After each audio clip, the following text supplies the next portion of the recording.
What's up, YouTube? How's everyone doing today? Hope everyone had a great weekend. It is Monday, September 13th, 2021. I'm your host, Ty, and this is Smarter Gambling. What's up, Team Crawford? What's up, Mark? Appreciate you guys for being here. Mark, made great tendies today on ATER. Yeah, we'll get to that one first. The big runner today. Congratulations, man. Yeah, that went up like over 50% or something, right? So, very fat gains. Congratulations to you. Very happy for you, man.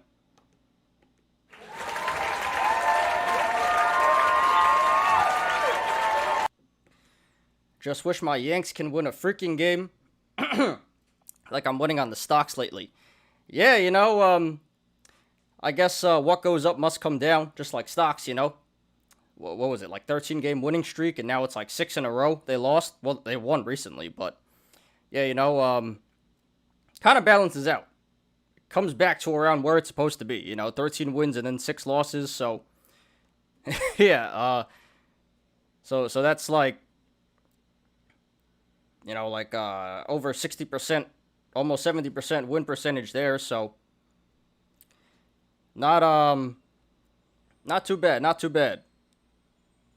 But yeah, sucks, but it is what it is. Hopefully they still make the playoffs. I don't think they were going to make, I don't think they were going to get first place anyway in the AL East, but hopefully they can still compete for the playoff spot. That'd be nice. That'd suck if they missed the playoffs. Anyway, appreciate you guys for being here. So got a great show for you guys today. Today we're doing the show from the stock exchange, New York Stock Exchange. That is because it was a pretty neutral day. I mean, to finish off the day, it actually finished pretty strong. Did not expect that.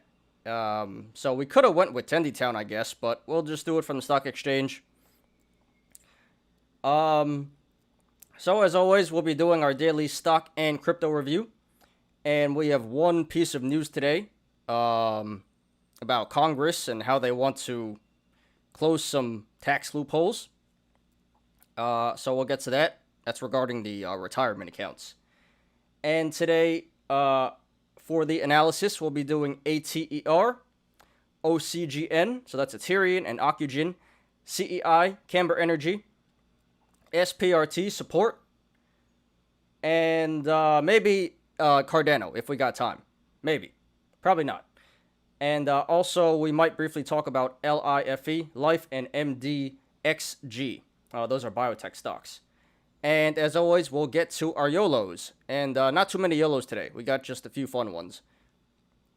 So, should be a pretty good show. Should be a pretty chill, relaxing show. See how long this one goes today. Shows are getting longer. It's like pushing 3 hours now, like 2.5, 3 hours. So, in the future, I'm going to try to keep it below 3 hours.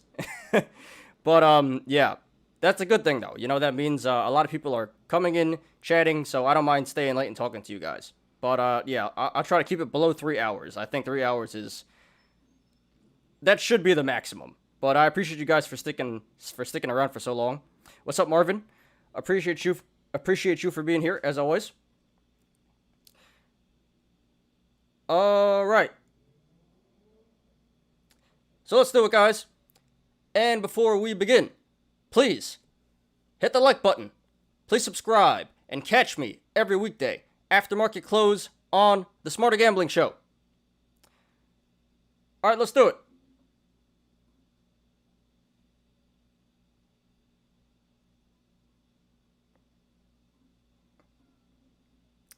Boom. Okay, so let's start off with what I did today, and I lost money today. First time in a long time, I will say. I've been on a winning streak. Like I've been in the green for the past like 2 or 3 weeks, as far as I can remember. I've not had a losing day in a long time. Today I lost money. I'm getting a little spoiled here. You know, I'm pretty upset. It wasn't that bad. But, yeah, I'm getting pretty spoiled here. I'm used to straight green, so this is a little bit new to me of late. But anyway, so I went with BLU, Bellis Health. Shorted this one this morning at 480 or 485 or something like that. And I covered at 410, and it comes all the way back up to 480 to close the day. So I covered at a pretty good time there. I covered near the bottom. It hit 370 actually, and I covered at 410. So I actually went a lot lower than that. But what a stock! What price movement today? Went from like $5 below $4 to like 370 and back up to 480. So yeah, I made like 15% there. So pretty happy. I covered at the right time. ENDP, I'm back holding this one from last week. I still have not covered. I'm trying to cover right now at 270. It's at 272 right now, so probably going to cover at the end of the day before 8 o'clock if I don't get 270. But I'm done with this one. It's an L. Lost a couple $100 there. We have HEPA. HEPA. This one I shorted at $2. This one was running in the aftermarket on Friday. So I shorted this at $2 and I covered at 175. So made a little over 10% there. Pretty happy.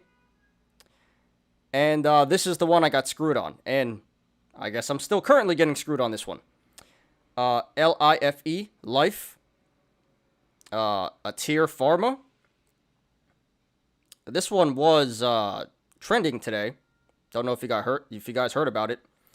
But yeah, this one I shorted pre-market at what I get it at 7 something, I believe. Let me double check. But it was something ridiculous, and I'm really in the hole right now. This is not good.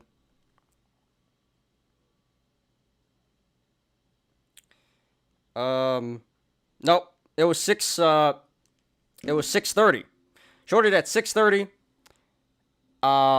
It was going great. I was up almost 10%, and then what happens? H.C. Wainwright comes out with a price upgrade.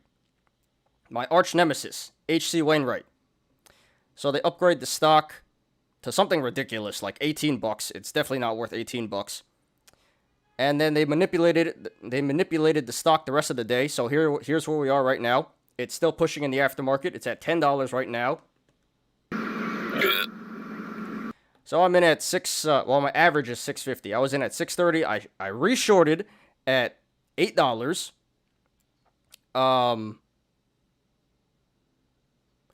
Yep. And now we're at 10. So right now I'm down 50%. Yep. I'm down $3,000 on this one. Oh, Marvin. You saw it. Yeah, see, the thing is, I was in before the price upgrades. And then by the time I saw the price upgrades, it was too late. And I was like, you know what? Maybe I can escape here. I'll set the buy orders, the cover order at 650. And maybe I can escape for break even. Nope, it went right to 10. So not good at all. And at the end of the day, they oh my God, I hate H.C. Wainwright. Look, they took a dumped it back down in the 7s to like 750-ish, 760, and then right back up to 10. Freaking manipulators, pieces of crap. I hate them. Hey, it's pulling back a little bit now. Looks like hopefully 10 is the top, because I'm down a lot right now. But the only reason why. The only reason why I'm still holding this, I'm cutting tomorrow. I don't care what happens. At the end of the day, tomorrow, I'm cutting. But the only reason why I'm still holding this is because I've seen this before, and this is screaming offering all over it. This is screaming offering. This is up, what? I mean, it's up 67% postmark, or in the middle of the day. What is up now? Like 70-something? Let me see. TD can't tell me the exact price. It's up 75% right now. So, if there's no offering, I'm going to be shocked, because this is typically what happens when H.C. Wainwright is in the stock. They upgrade, they pump it up artificially, they do an offering, they dump fake money onto the public, they print new money onto the public, then they dump everything, and they make out like bandits in the night. So if this does not have an offering by tomorrow, I'm out. I'm out no matter what. But the only reason why I held for this long is because I think there's going to be an offering. So, yeah. A lot of pain right now. This really, really sucks. But fingers crossed there's an offering. But yeah, I got screwed on this one. First time in a long time I took an L. And a fat one at that. But yeah, that was the big loser today. Really the only loser. Well, there were more losers, but that was by far the big loser. So I'm down.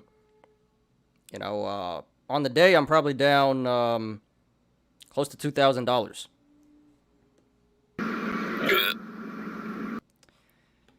So hopefully tomorrow I can make a little bit back. But yeah, not looking good right now. Damn H.C. Wainwright. Screw them. Folk that. Yeah, damn right. What is folk at anyway? Are you still in the folk, Marvin? Hey, it's pulling back slowly. Anyway, moving on. And then last one we have RGNX. Shorted this one pre-market at 40. And it's at 43, so I'm down a little under 10% right now. Down like 8% on that. And I'm holding the bag right now, so hopefully that comes back down tomorrow and I can cut for a break even, at least. But yeah, down on that one. That one didn't go the right way. There was one more I missed. Definitely one more I missed here. What was it?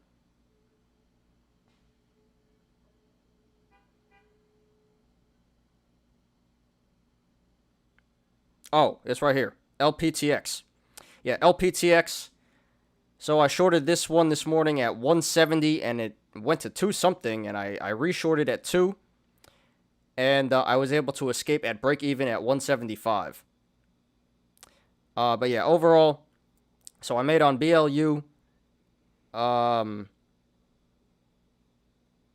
ENDP just hit 270, so that might have hit. So yeah, covered ENDP for a small loss. Made on HEPA, got screwed on life, and I'm still in there right now. Broke even on LPTX. RGNX, I'm currently down, but still holding, looking to cover tomorrow for break even. So yeah, overall, I'm down a couple $1,000s today. I mean, I guess all things considered, I can't complain that much because, like I said, I've been winning for the past couple of weeks. Straight green. Winning streak. So, big loss today. That's how it goes. So, can't complain too much. But, yeah, I'm getting spoiled. That really pissed me off. Life. L-I-F-E. So, I'll keep an eye on this in the post market. But I really, really hope there's an offering. I don't see how there's not going to be an offering. This is H.C. Wainwright. They do this stuff. It's up 75%. How can there not be an offering? Come on. Anyway. What's up, 1010? Appreciate you for being here. And DL Denny, appreciate you guys for being here. ATER, Rocket Cash. Good pump today. Hope you guys, well, Team Crawford said he made, no, it wasn't Team Crawford. It was Mark said he made a bunch of tendies on ATER. So, yeah, DL Denny, hope you made some fat tendies on that too. Congratulations.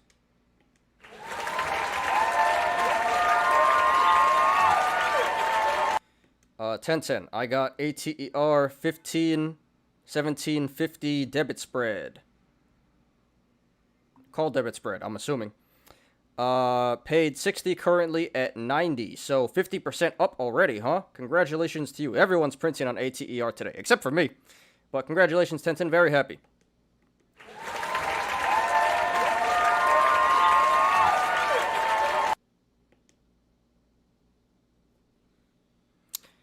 And yeah, appears like a lot of people are in ATER right now.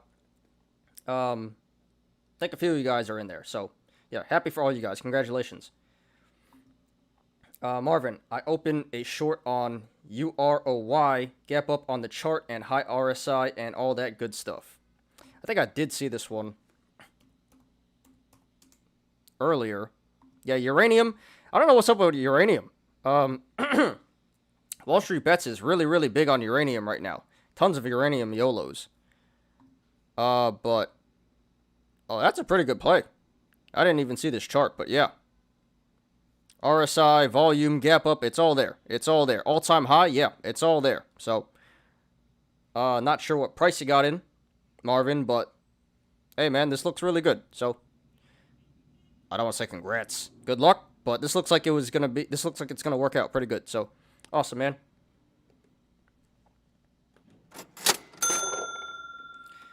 $10.10. I'm long SPRT today as well. My Rainbow Bear mug was full from all the VXX calls last week. I'll flip long for a couple days unless PCI data comes out tomorrow. Makes the September dump continue. Marvin missed the move on ATER today. Hey, man, can't win them all. It's better than, no gain is better than red, so. Yeah, I feel you. Sucks. Missed opportunity, but that's how it goes. Oh, well. There's always more opportunities tomorrow. So 10.10. I think SPRT went down today, so hope you caught a good price here. 19? 19 would have been a great price. Near the bottom. So, a little bit risky, but this 19 could be the bottom. And if it is, then you're going to be printing. It looks like it's catching some support here, so... Yeah, I hope that works out for you, man. Okay. Alright, let's get to the watch list today. And life is down to 970. Okay. So yeah, I want to reshort life again a second time. But I'm just scared at this point. I know my place. I'm not going to mess with these hedge funds. You know, they have way more power than me in this market, so the move right now is to hold. Normally I'd reshort, but this is insane.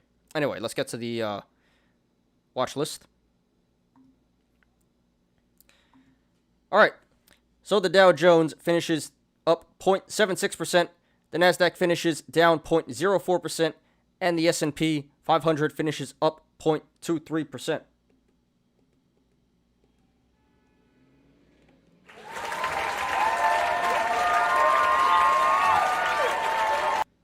Overall, not bad.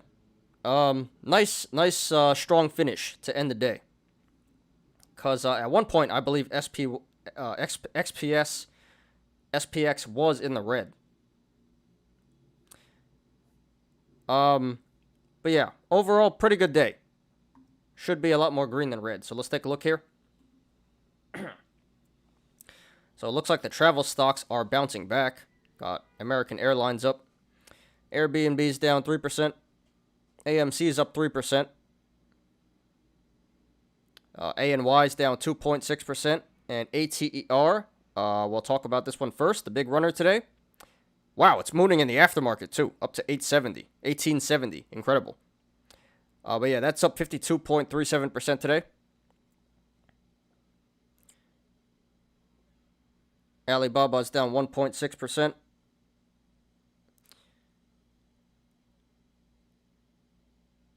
What's going on here? Bumble is down 6.1%, and Bionanogenomics is down 4%.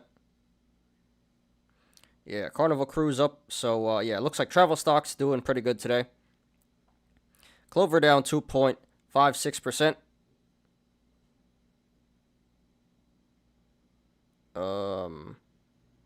Coinbase down 2.21%. Yeah, Delta Airlines up.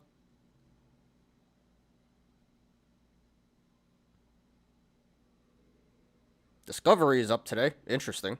3.5%. That's a big gain. Wonder what's up with that. DraftKings down 3.2%. That's pretty nasty. Express is up 8.71%. And Ford is up 2.44%. Those are big days there. And Fubo is down 8.16%. That's really, really nasty. What's up with Fubo? GME is up 6.82% today. Very nice.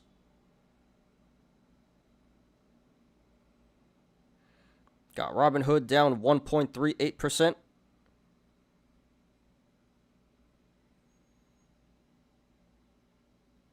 Elite Auto down 2%. Lyft up 3.66%. Marathon, well, that's not Marathon, that's Marriott, my bad.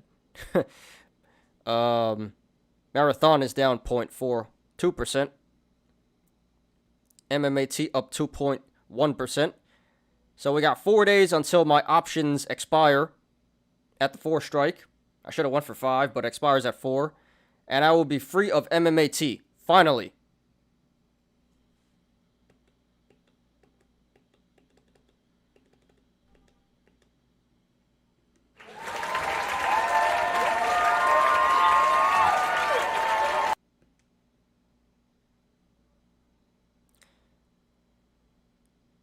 Okay, we got Moderna down 6.6%. That's like low-key becoming a meme stock now. Moderna, this thing is so volatile now. MicroStrategy up 4.41%. I saw some news. MicroStrategy bought 5,000 more Bitcoin. They bought another like 300 million in Bitcoin or something. I forget, but it was something ridiculous. Yeah, MicroStrategy still loading up. That CEO, Michael Saylor, is the biggest Bitcoin ape I've ever seen. Norwegian Cruise is up. So yeah. Travel stocks up. Got Nike down 2.5%. Nikola up 3.83%. And Ocugen, we'll talk about this one second. This was a major runner today. Got some news on that. That's up 15.8%. And what else we got here? Peloton down 2.5%. Roblox down 3.7%. Ride, Lordstown Motors up 4.37%. Rockets up 1.93%. Sundial Growers up 2.7%. SoFi down 1.83%. Virgin Galactic down 3.58%. Support down 9%, and we'll discuss that later. Anything else here? Tesla up 0.91%. Twitter down 3.09%. Under Armour down 4.15%. A lot of these regular stocks are getting slammed today. Pretty bad day. These like blue chip stocks. Large market cap.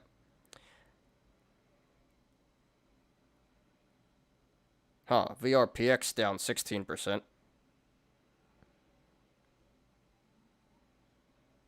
Got Wells Fargo up 3.23%. Wish down 2.8%. Wow, Wish is at $6.60 now.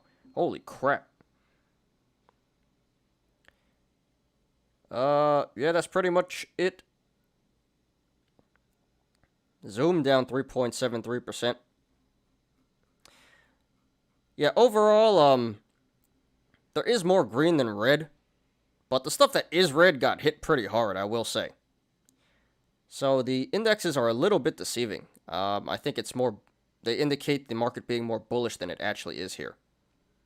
But really not such a bad day overall.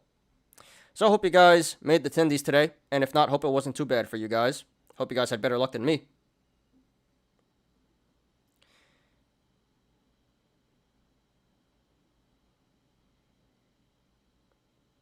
Marvin, 430. What was it? UGOY? What was that symbol? UROY. 430, so that's around the price right now. Yeah, that's a pretty good price, near the relative top, so that should work out pretty well. Good luck to you, man. I need to open a Rainbow Bear hedge fund to short the pumper with the big money. You know, actually, I am going to do that eventually.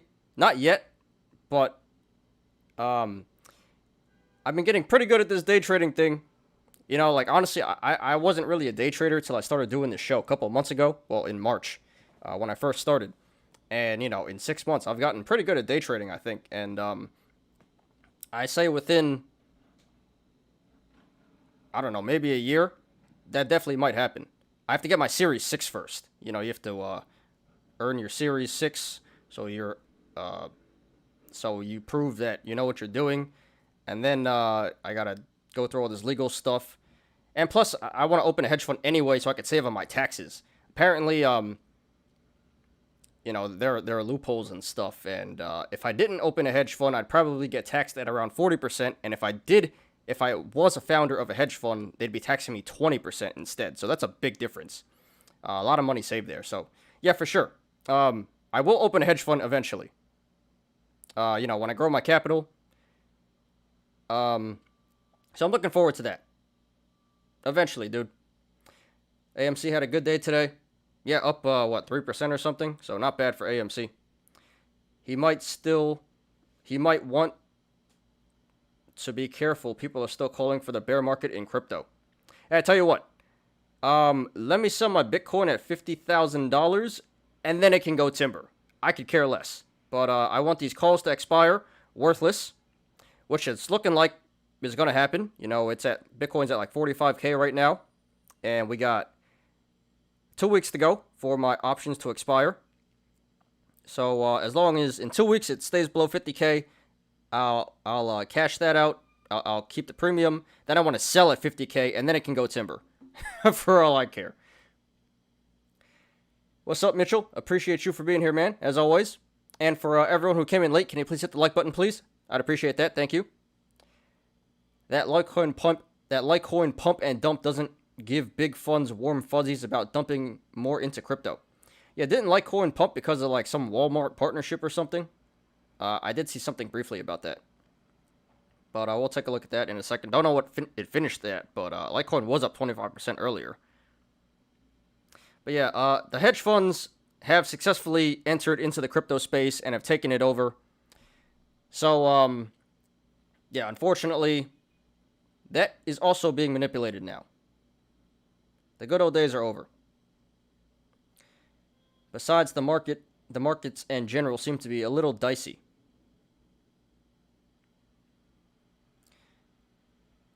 Oh yeah, the markets are been crazy. I mean, ever since the pandemic, really. So nothing new to see here. ATR bought to buy me a house. To buy me a house? Or did it buy you a house? Well, Mitchell, sounds like you made good on ATER today, along with a lot of other apes in here. So congratulations to you and everyone else. Happy to hear that.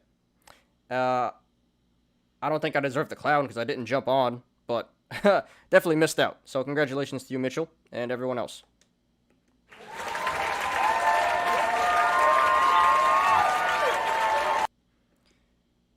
Ten says, hit the sell button, Mitchell. Don't get greedy. Well, it doesn't hurt to take out the profit here, but might have a little bit more room to run, but it gapped up. We'll get to this. But yeah, never a bad idea to take profits. But either way, you should be swimming in the tendies, Mitchell. So either way, looks like you're in good shape.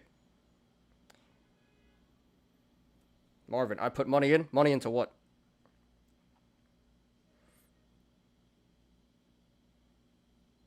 I know better, 10-10. So, Mitchell, does that mean you sold already, or are you still holding?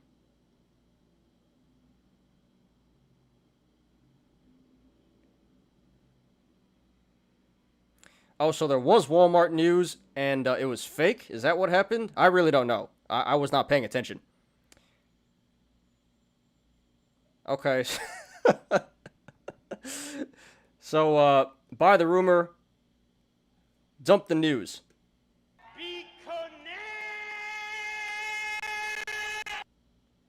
Still holding. Want to sell tomorrow. Alright, man, so you should get out at a pretty good price. It's actually going up in the aftermarket to $18.50 now. So, that's good for you.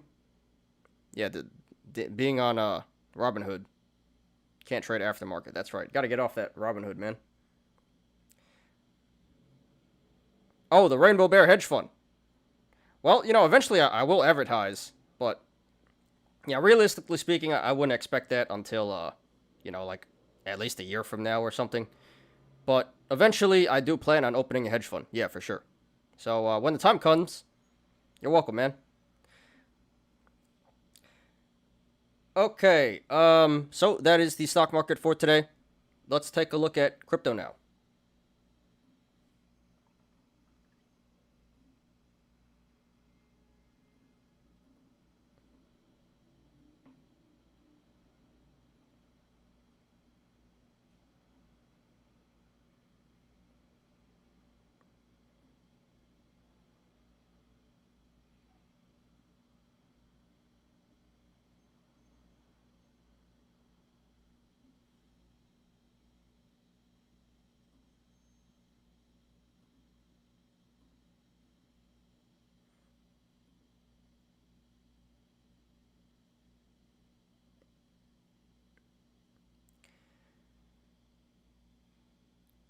All right, here's crypto. That's down 3.89% today.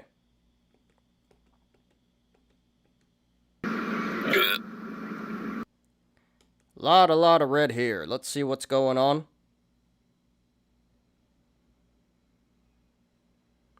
What is Shiba Floki? Shiba Floki? I don't know what that is, but it's up 1,500% today. More Dogecoin ripoffs. All right.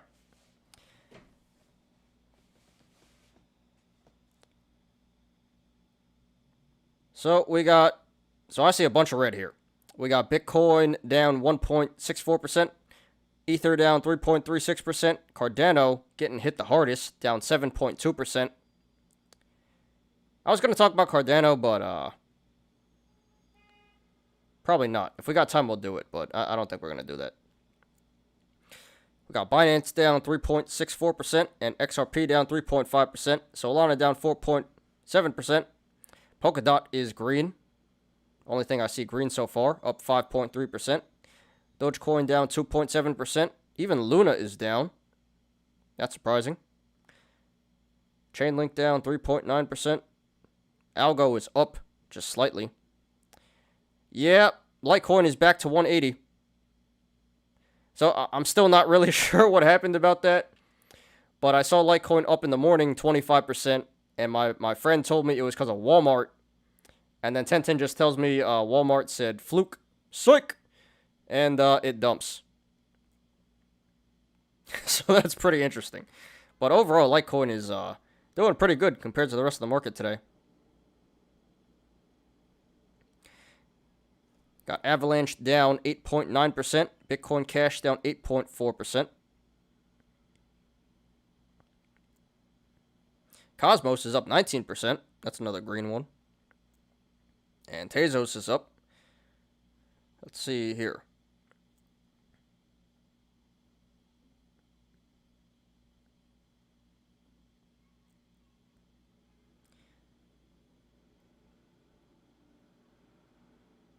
Yeah, so it looks like what is green is up pretty good. Got Mina, Cosmos, H-Bar, Hedera Hashgraph. I've heard of this one before. Huh, that's 39 now? Interesting.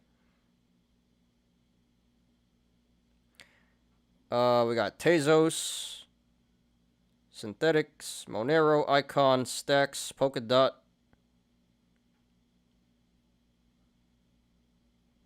So not too much green, but what is green went up pretty good today. And as for the red isn't actually too bad. There's a lot of red, but what is red didn't go down too much today.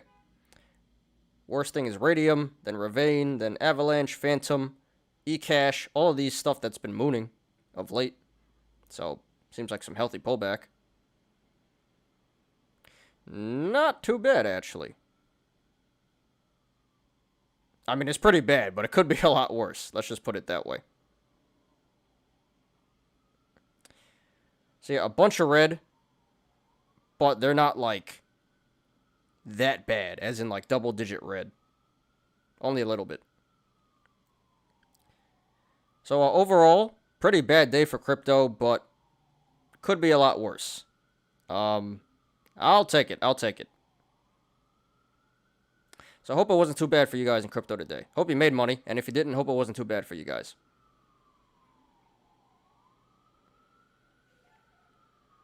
Walmart rugged. Lighty. Yeah. Psych, 25%. Psych, rug. ATER is printing a check. Sorry about the siren, guys. Gonna talk over it. Is it still running in the aftermarket? Oh my god. Yep. It's pushing 19 now. It just broke the high of the day. It broke 19. And it still looks pretty damn strong. Its next one is 20. Wow. What a stock. What a stock. Well, congratulations to all you guys. Hope you guys didn't sell yet. Sell tomorrow. Not financial advice. What's up, Kingpin?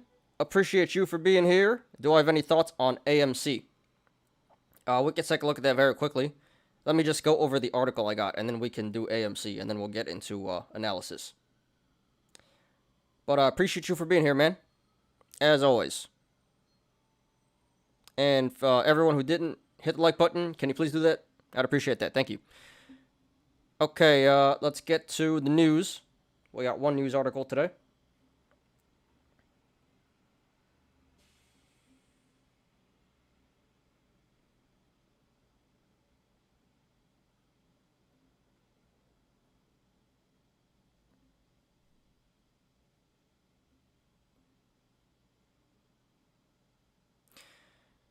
Oh my god. So, alright, look. So I was like, watch, life is above $10 now. Again. Now it's 10.30.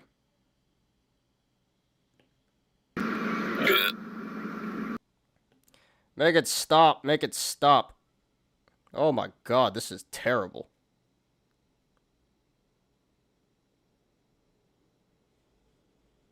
I need that offering. Anyway, let's get back to the show.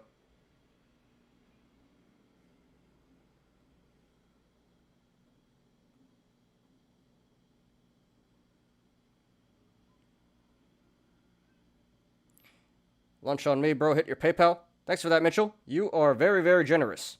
Thank you very much.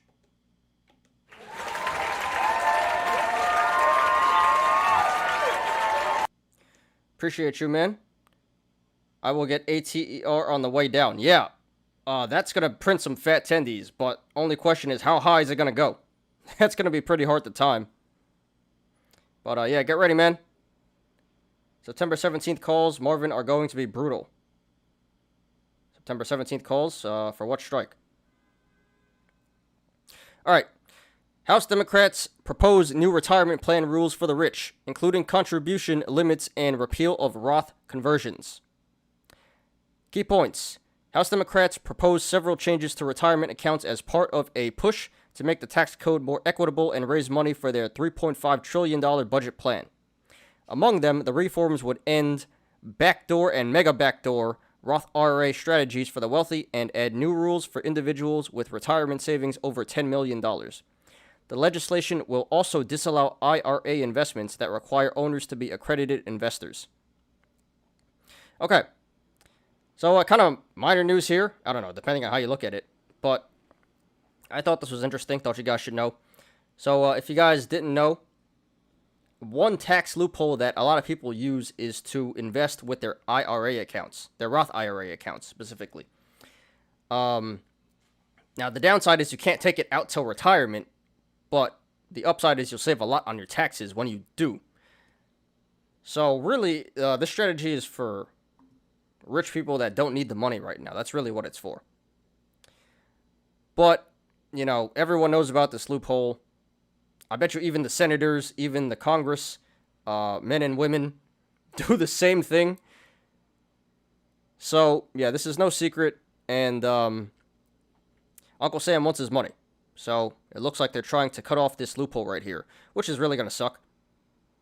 I mean, it doesn't affect me, but I was going to do this eventually. Guess I can't anymore. So, we'll see if this passes or not, but yeah, the politicians want to end this loophole here, so pretty unfortunate. But interesting news here. Thought you guys should know. Okay, now let's... So that is all the news today. Let's get into some analysis now.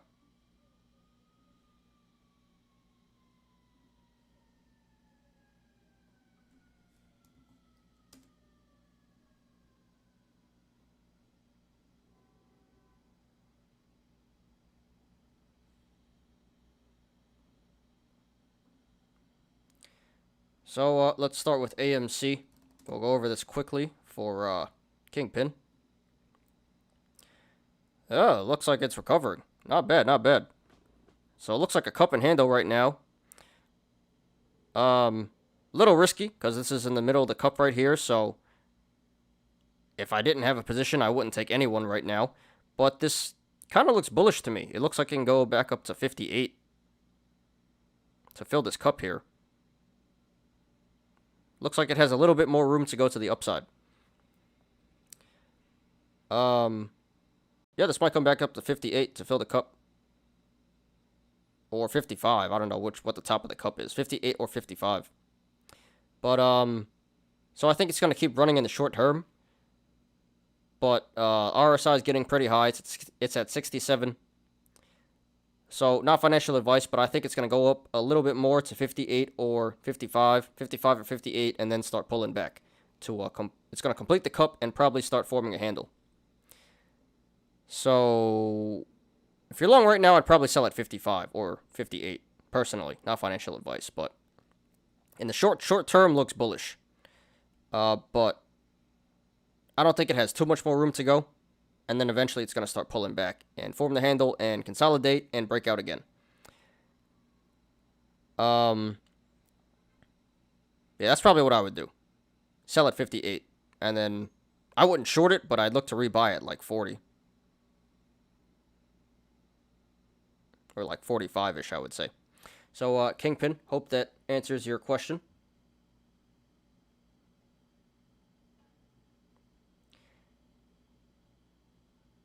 Sa'il Bana. Sorry if I mispronounced your name.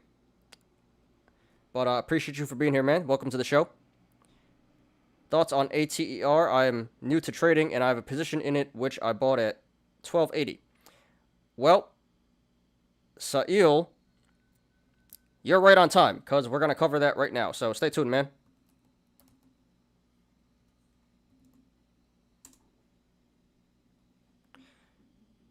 Okay.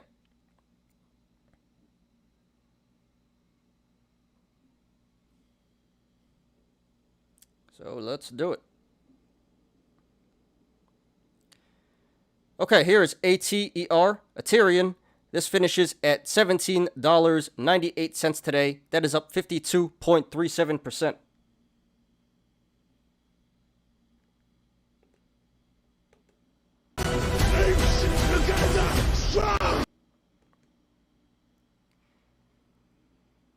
So we covered this one last week. It's been squeezing for about 2 weeks now, but it really didn't pick up momentum until last week.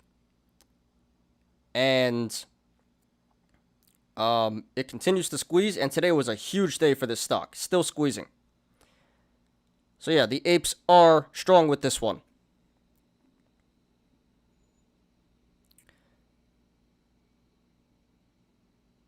Okay.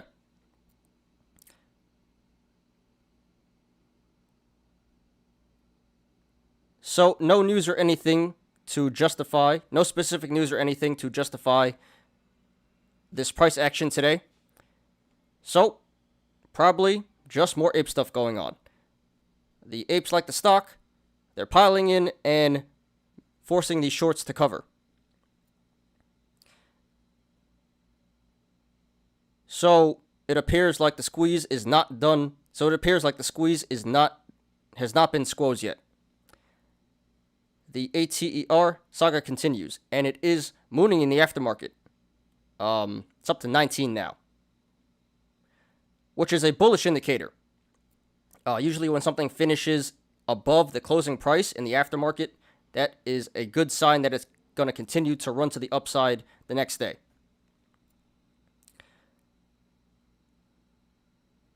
Okay.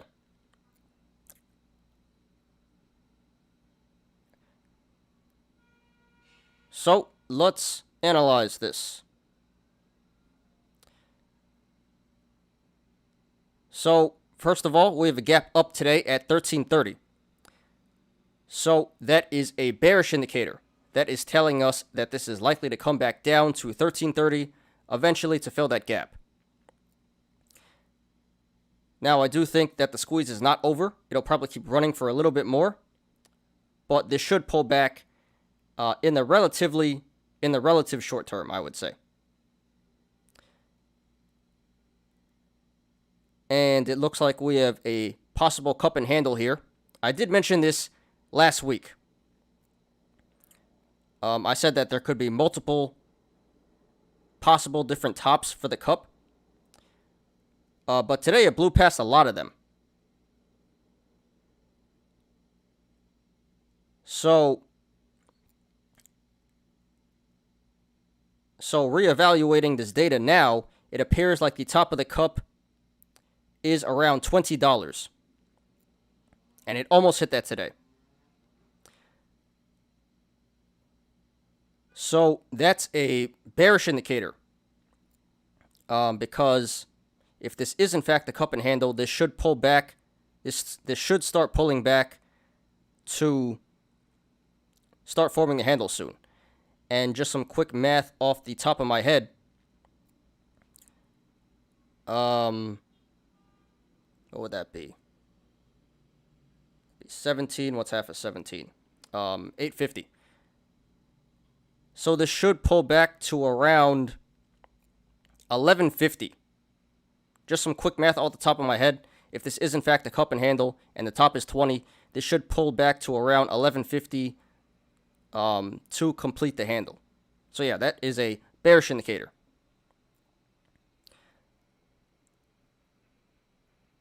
All right. So right now this is sitting on the support of 18, which it finished at today. So if this goes to the upside, next levels of resistance would be 1960, 2175, 23, 24, 2550, 2680, 2870, 3015, 3175, 3280, 34, 3590, 37, 3830, 3965, 41, 42, 43, 4390, 4510,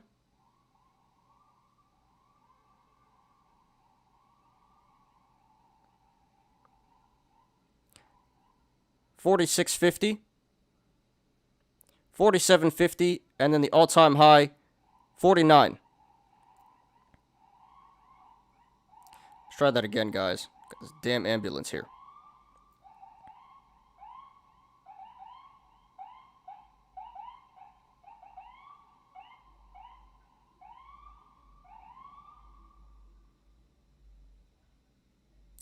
One more time. $47.65, and then the all-time high, $49. And if this goes to the downside, next levels of support would be 1650. Oh my God. 1650.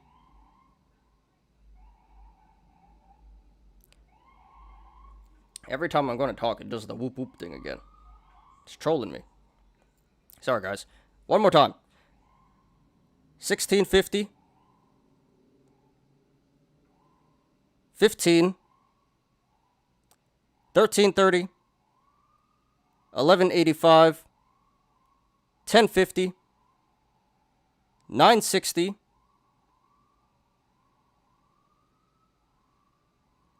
850. $8.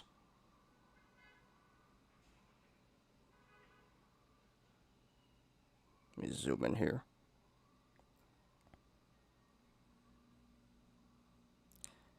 $7.45, $6.80, $5.65, $4, and then the low of $3. RSI is currently at 83, so that is very overbought and overvalued, guys, so be careful. And this did 239 million in volume today. Very significant volume day, by far the biggest volume day ever for this stock. So this pump slash squeeze today was confirmed by the volume. What's up, Zakaria? Appreciate you for being here, as always. And everyone who came in late, can you please hit the like button, please? Thank you. I'd appreciate that. And 1 second. We have another ambulance. Sorry, guys. 1 second.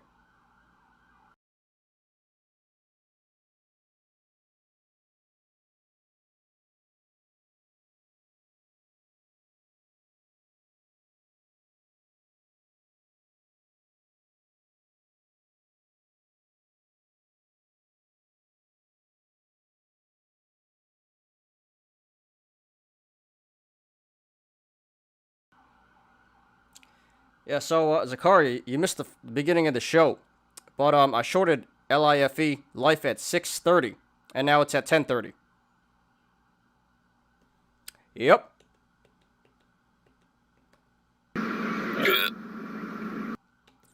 Rainbow Bear Diamond Balls, not really. I want to get out. This is really, really bad. So I thought you should know that, dude. Anyway, back to this.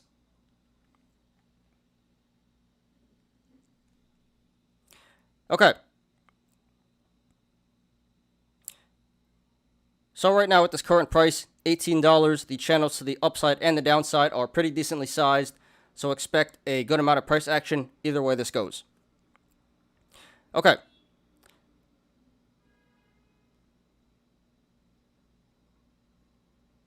So it appears like the squeeze has not been squeezed just yet. This should have a little bit more upside. But honestly, I think that this was the big day. And I think in the relative short term, meaning like within a week, it's probably going to start pulling back.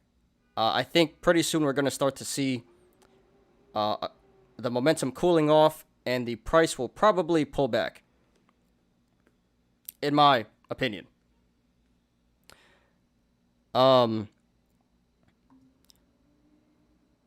It's starting to look really bearish to me. Like I said, we have the possible cup and handle that looks like it should be complete pretty soon. We have the high RSI and the high volume and the gap up at 1330. So all really bearish indicators here. Really no bullish indicators except for the strong sentiment on social media. That's really the only thing. That's really the only thing that it has going for it. That's really the only thing the stock has going for it.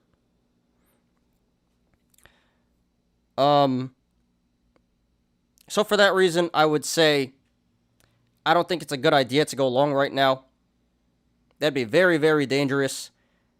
You're probably going to FOMO in near the top here. I think you already missed your chance. You know, this has been squeezing since $3, and I think 18 is way too high of an entry to go long.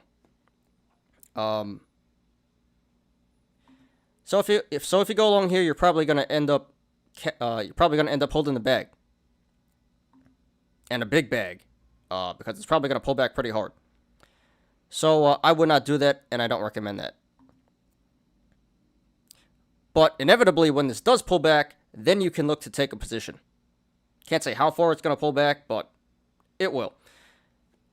Now, if you want to go short, not financial advice, I think that's a pretty good play. For the same reasons I said not to go long, we have the possible cup and handle, which is almost filled, high RSI, high volume, and the gap up. So very bearish indicators.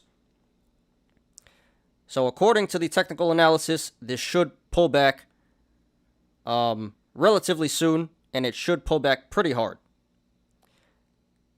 So personally, I would set sell orders for $20. But right here at 18, you can't go too wrong. This is near the top. What I think is the top, at least. Yeah, this looks to be near the top, but not totally at the top. I think 20 is around the top. So yeah, I would put it in for 20, but can't blame you if you want to go short here at 18. Pretty good price still. Really good price still.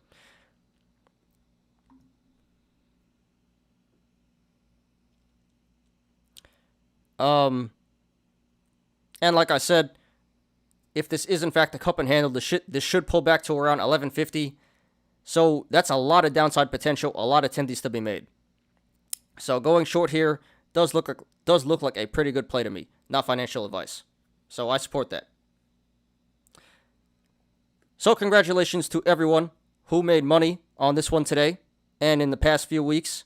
Consider taking profits. Not financial advice, but I don't think it's going to run for that much longer. So it's not a bad idea to secure the gains right here. And good luck to everyone currently in the stock and to everyone looking to take a position.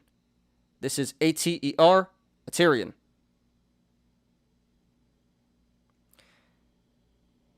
Team Crawford, one day you will try the short position. Hey, man. Welcome to Rainbow Bear Gang.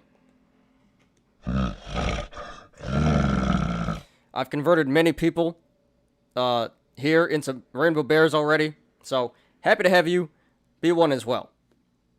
And in all seriousness, shorting is a really good strategy, and you should have it in your arsenal of strategies.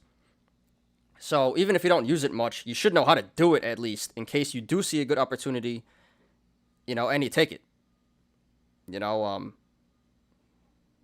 It's still a really good strategy to have. Even if you don't utilize it that much, you should learn how to do it. But I do it every day. So, works well for me. So, yeah, man. Looking forward to that day when you try the Rainbow Bear. The Rainbow Bearing.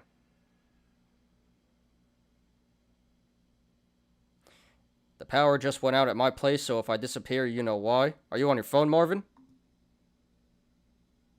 Because how are you still watching? Anyway. Yeah, hope it doesn't cut you out of here. But thanks for letting me know. Okay, next one. Ocugen.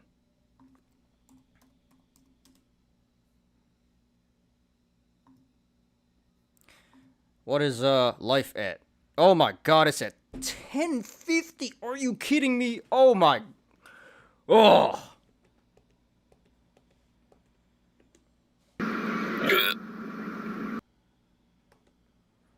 $10.50. $10.50. Really? Really? I have to laugh because it's just funny at this point. This is so ridiculous. What is this? What is this? What is this? What is this? This is ridiculous. These damn hedge funds manipulating the crap out of this stock, costing me all this damn money, bro. Damn it. If this offering doesn't come, I'm gonna be so mad. I'm gonna be so mad.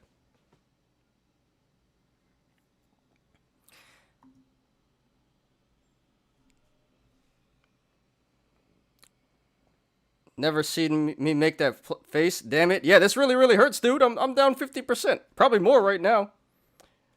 I mean, I'm alright, But I'm like, what the hell is this? This is ridiculous. Yeah, I'm down almost 4K.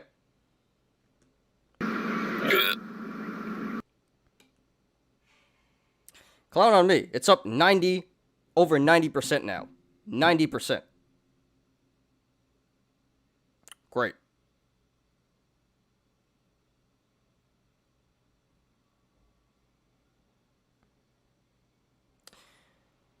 Oh boy. There has to be an offering tomorrow. There has to be. How can this go up 90% and there's no offering? And I know it. I know it. If there's no offering, I give myself the mega clown. Because I held this for no reason then, if there is no offering. I'm holding this because I think there's going to be an offering. But it just keeps running up. Oh, boy. A lot of pain right now. Oh, well. That's how it goes. Zakari got spooked from my position in ISEE. You went long, right? Pretty sure you went long.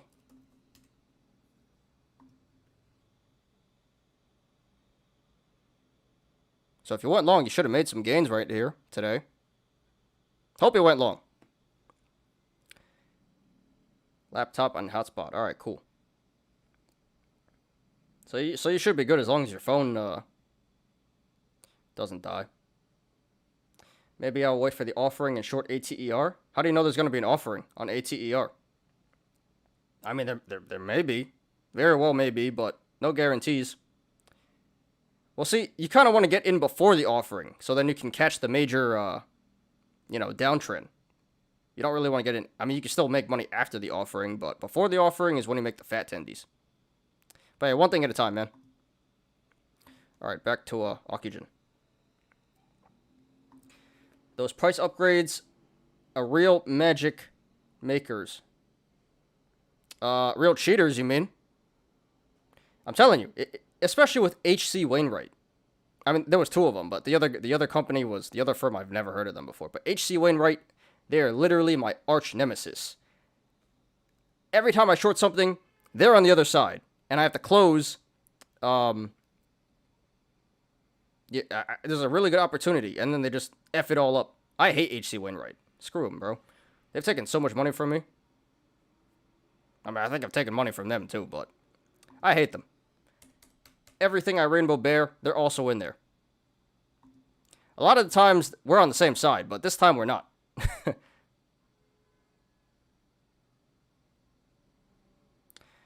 Alright, back to Ocugen.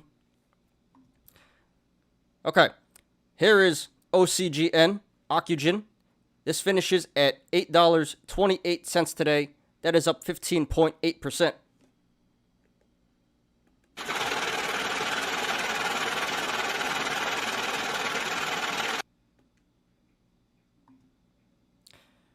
Okay. So this used to be a really, really big meme stock. This used to be top 10 trending on StockTwits every single day. But for a while now, the hype around the stock has cooled off. And we haven't heard about it much. But today we got some really, really big news that sends the stock flying. So let's take a look at that. Life shares unavailable.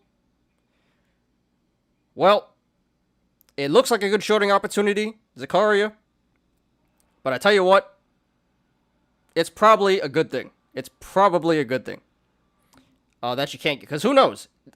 This really can't keep running. This is so manipulated. I'm out tomorrow. Either way this goes, I'm out tomorrow. I'm just holding it because I think there's going to be an offering. Who knows? Tomorrow this might run to 15. That's happened to me before when I've been involved with H.C. Wainwright. They literally mooned the stock 300% one time, and I took like I took like a 200% L on VTNR. I remember it was an energy company. H.C. Wainwright upgraded, and I was down I was down like $6,000 that play. It's funny now, but back then I was so pissed. But yeah, my arch nemesis, H.C. Wainwright. Anyway, so it seems like you think it's going down. I mean, logically it should go down, right? But again, this is H.C. Wainwright we're talking about. I've seen these crooks do this many, many times before. So it would not surprise me if it does not go down. But I've seen them do this before, and usually what happens is they announce an offering tomorrow in the morning, pre-market. So that's what I'm hoping for, and if not, then I'm really, really screwed here. I'm going to have to cover for a fat L. He Rainbow Bared, pump it. Oh, yeah, bro. You already know. He shorted? Pump it, pump it, pump it. Pump it hard. Pump it 100%. Make them bleed. Yep. You think it's going down? It should. Yep. I already got you, Zakaria. I just reread the comment. But it should go down, but, what's my average? You don't want to know, bro. It's 650. 650.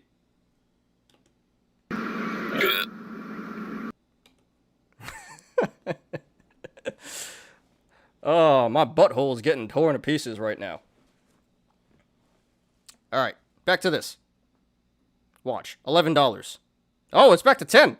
Look at that. Okay, that's a good thing. All right, let's get back to this.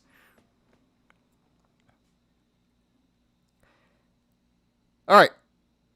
Damn it, man. Yep. There goes my money.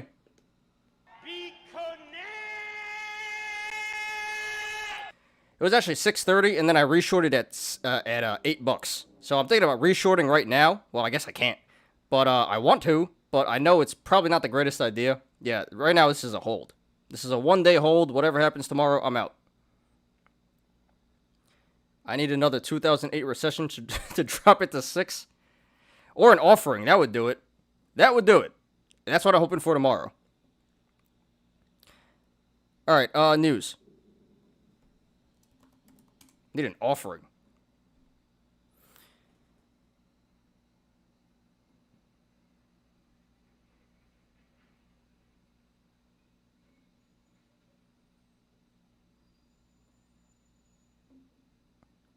Okay, so it says Ocugen shares are trading higher on reports the World Health Organization is likely to grant India's C-19 vaccine Covaxin for an emergency use listing this week. Ocugen is a partner of Bharat Biotech, who manufactures Covaxin. Okay, so yeah, really big news. The WHO granted Covaxin emergency use authorization, EUA.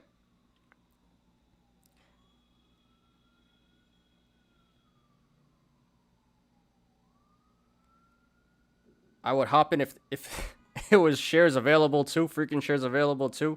I think it's going down too. Well, I appreciate you guys trying to pick me up here, but I'm glad you guys aren't getting hurt in this right now, because I'm getting wrecked right now. Maybe tomorrow at 4 a.m. Try to put the order in then. Set it for tomorrow. You might be able to get it at 4 a.m. And then hopefully offering.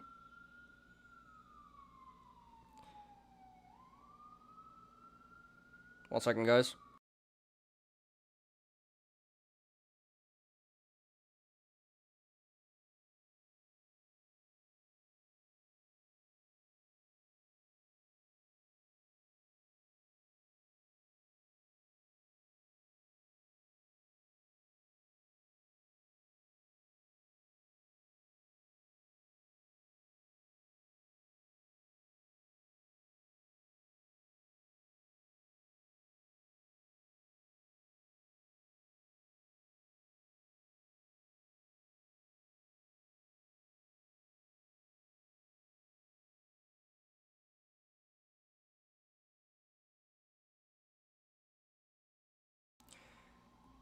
Alright, my bad, guys.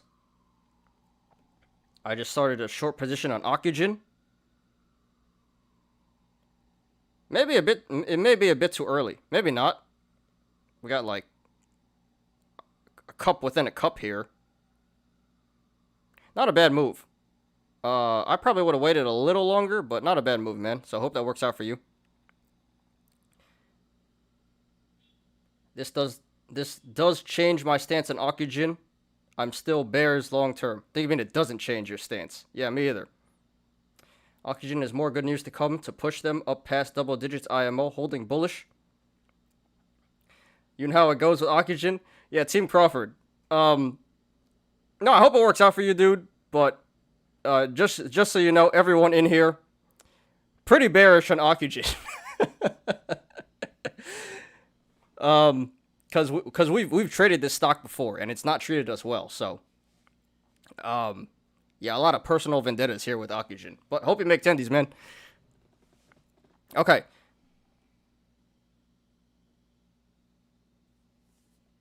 So let's clarify a little bit. So Bharat Biotech is the company that makes Covaxin. Ocugen does not make Covaxin. But Ocugen is partnered with Bharat Biotech so they can try to bring it to market in Northern America, USA and Canada. So the WHO approved emergency use authorization in India, not in North America. So really, this should be good news for Bharat Bio, not Ocugen. I mean, I guess it's a step in the right direction. That's good for Ocugen because that gives them a better chance of getting approval. But honestly, I do think this run today is a little bit unjustified.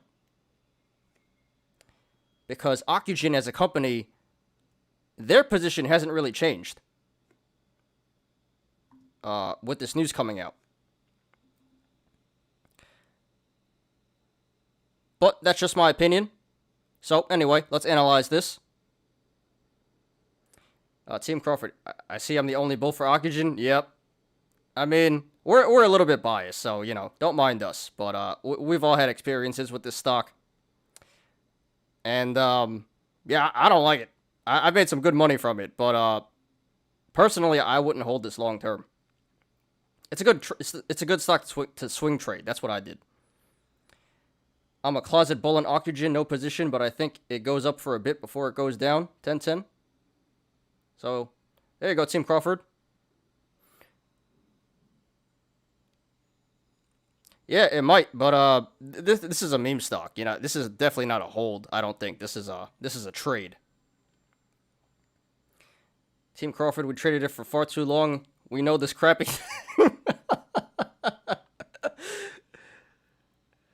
I'd have to agree with that. I don't like it.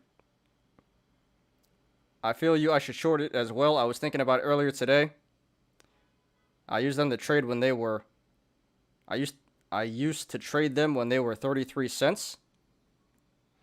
Used to trade Ocugen at 33. Are you still holding at 33? Oh my god, that'd be some fat tendies.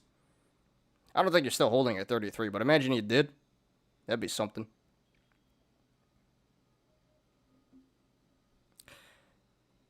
All right.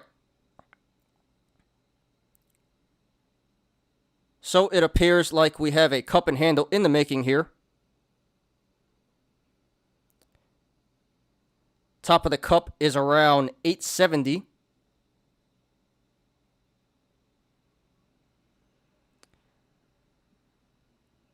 And the bottom of the cup is around 680.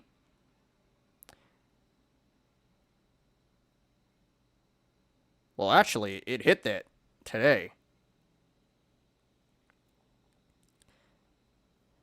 So actually, that's a bearish indicator because this stock did pass 870 today.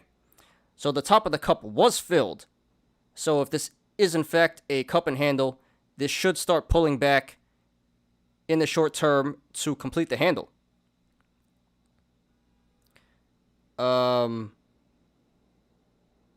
8, 6, 2.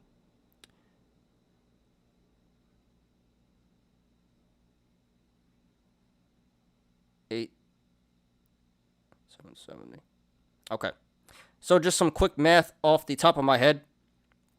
If this is in fact a cup and handle, this should pull back to around 770 to complete the handle.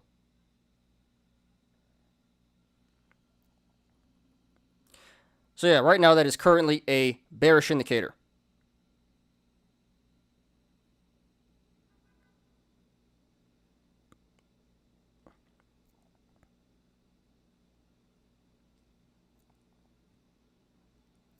All right.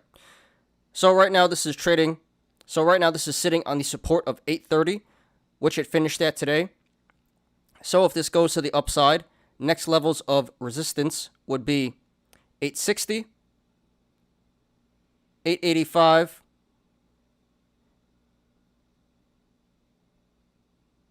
930, 960, 990, 1020, 1085, 1135, $12, 1250, 13, 1360, 16, and then the all-time high, 1877. And if this goes to the downside, next levels of support would be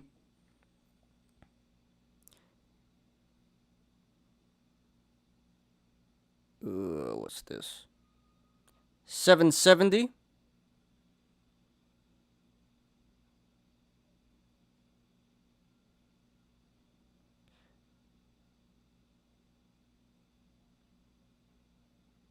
730, 7, 660, 630, 6, 530,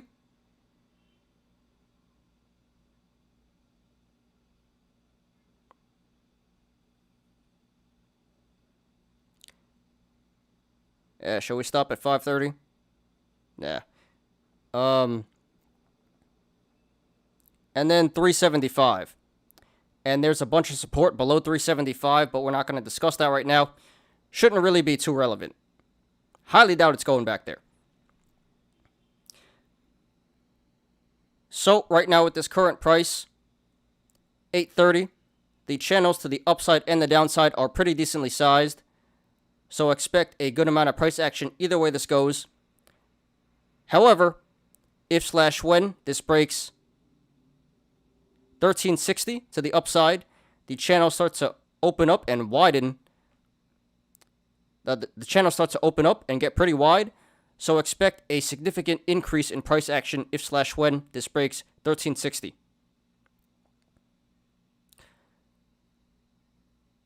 The RSI is currently at 61, so a little bit above average. And this did 77 million in volume today.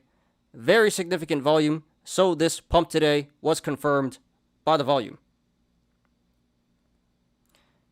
Tim Crawford, you sold. Oh, that sucks, man.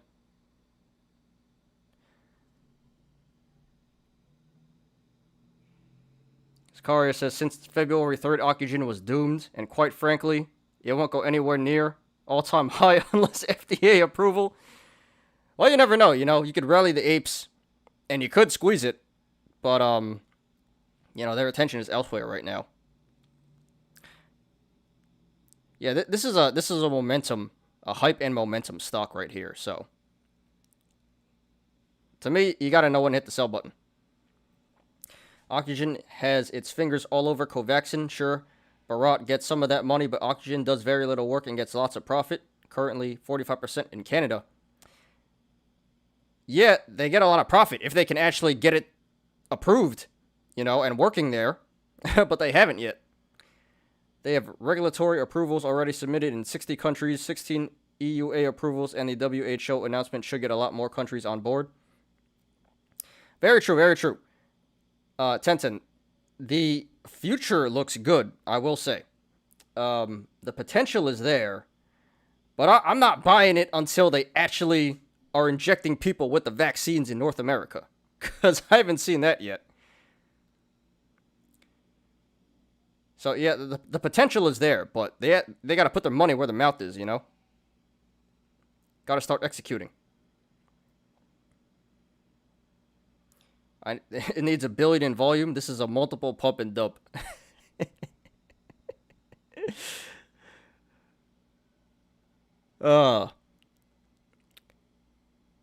Yep. I feel the hatred. I don't hate it that much, but I definitely don't think it's going all-time high for sure. This doesn't mean anything unless the FDA approves it. Other than that, it's going to pop randomly, then tank hard as usual. I would have to agree. It's going to pop on news and PR, and then going to dump right back down. That's usually what happens. If you went in the USA no play. Well, Tim Crawford, I don't think Zakari is joking. He was in this stock at like 16, and he held it all the way down to like 6, and then he and then he got out.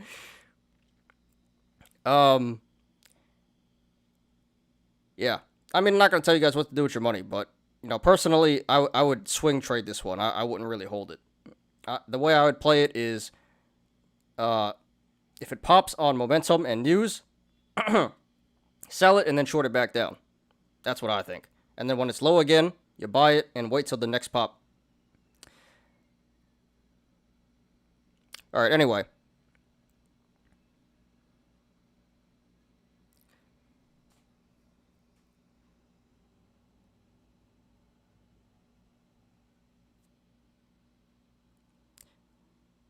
So, this is just my opinion, not financial advice.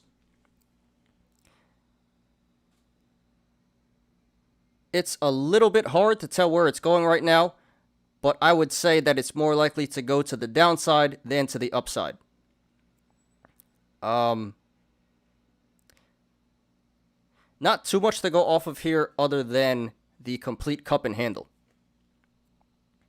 Or the complete cup. RSI and volume are kind of neutral. And really no bullish indicators here.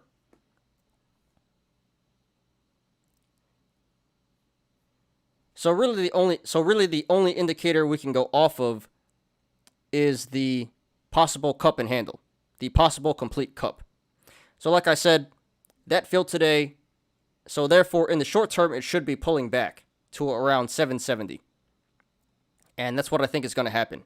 And just traditionally with this stock is very momentum, is very momentum based.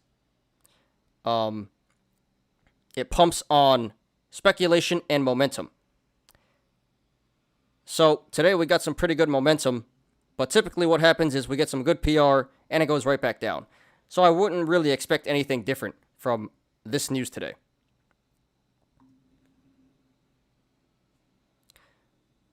So yeah, based off of the complete cup and the handle forming and just in the past how the stock has traded, I do think it's going to pull back in the short term to the downside. So with that being said, I think that going long is not a good play here. Not at this price, at least. If you want to go long, I would wait till it pulls back, then take a position. But if you went long here, you'd be FOMOing in near a high, and you're probably going to end up holding the bag. So I would not do that, and I don't recommend that. And if you want to go short, it's an okay play. Really not the best. I don't think there's too much money to be made here. Like I said, I think it's going back to 770 to complete the handle.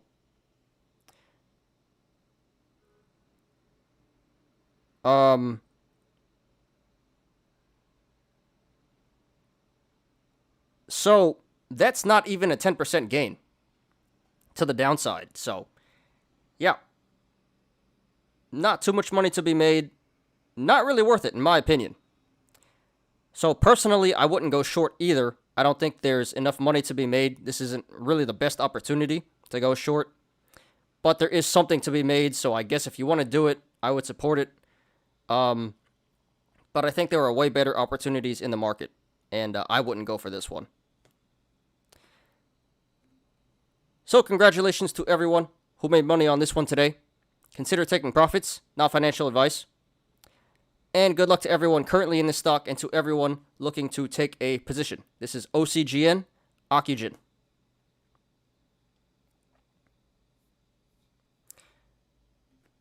Sorry, man, this is just my experience with the stock. The chart is screaming pump and dump.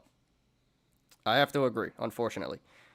Have I heard of SCNS or SYAXF? I don't know what SYAXF is, but I know what SENS is. Isn't it SESN?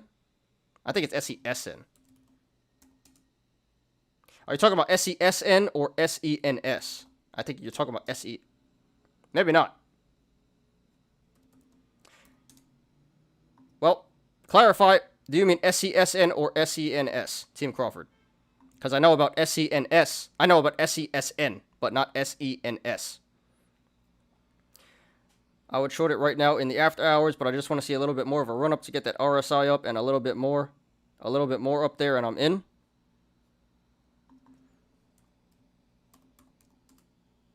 At what, $9? $9 seems like a pretty good price.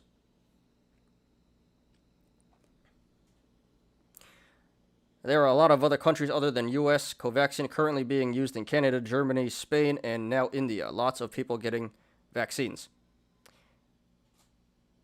Yeah, but only Ocugen is responsible for America, for the USA and Canada. So, is it being used in Canada? I'm not exactly sure. I don't think they have, do they have emergency use? I'm not exactly sure. But the other countries don't matter. All that matters is USA and Canada. And, you know, we got our vaccines already. We got Moderna and Pfizer and J&J, and it doesn't really seem like anyone cares about Covaxin too much. Maybe I'm just being biased.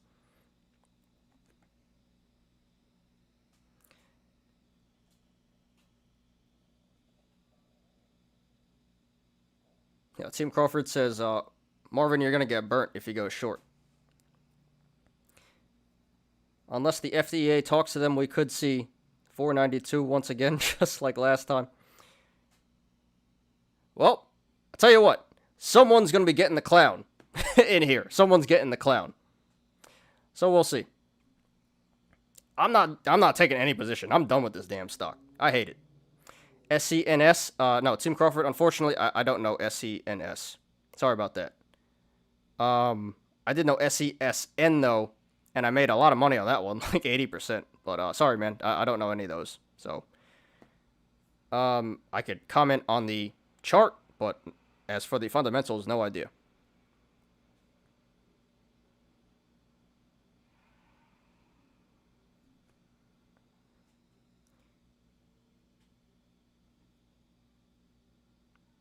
Nine works. Well, good luck to all you guys. You know, I respect all the opinions, and I hope everyone makes money. But if you guys are taking opposite sides of the trade, someone's getting the clown. So, rooting for all you guys. Personally, I'm sitting it out. But good luck to all. All right, next one, CEI and SPRT. Okay. So here is CEI Camber Energy. This finishes at $1.39 today. That is down 8.55%.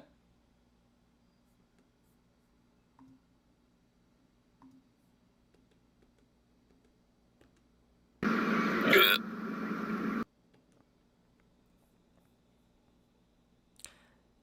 Okay. So here's another stock that has been running for the past couple of weeks and has a lot of social media sentiment.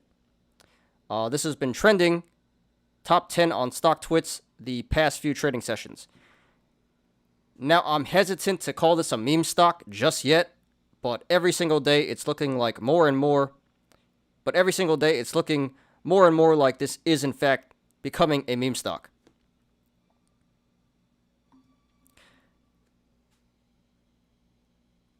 But yeah, no specific news or anything to justify this price action today. So possibly the momentum is cooling off, possibly profit taking.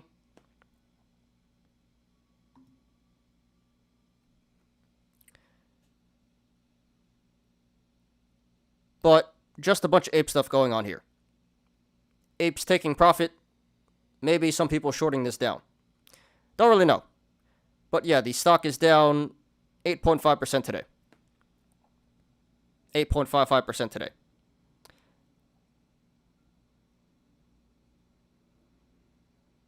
So let's analyze this.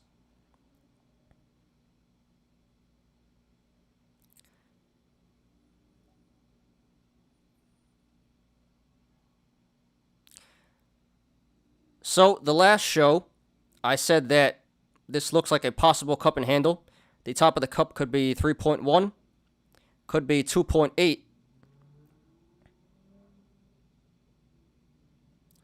could be 1.9,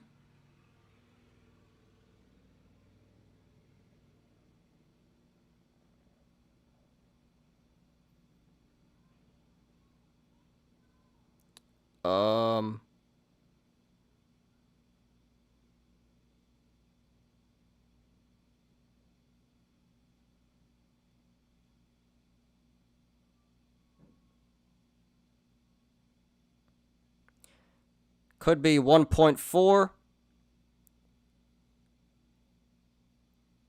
or could be 1.2.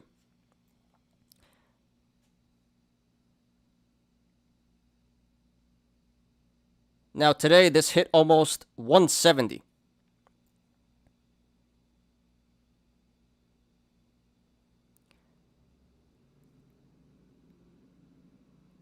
So the top of the cup may or may not have filled, depending on what you think the top of the cup is.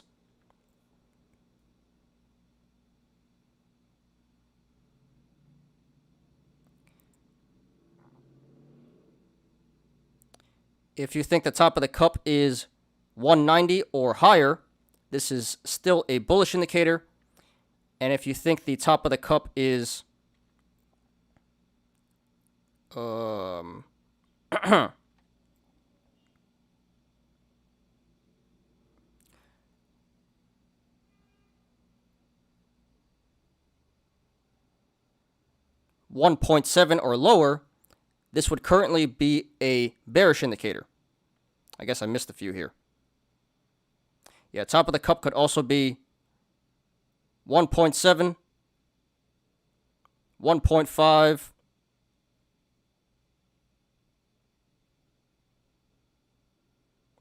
yeah, I think that's it.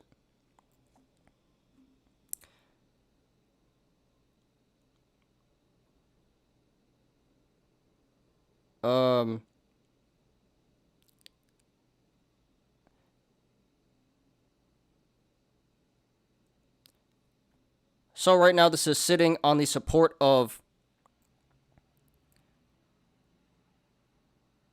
139, which it finished at today. We'll just call it 140. So right now this is sitting on the support of 140, which it finished at today. So if this goes to the upside, next level of next levels of resistance would be 150, 170. Yeah, we'll go by the pennies.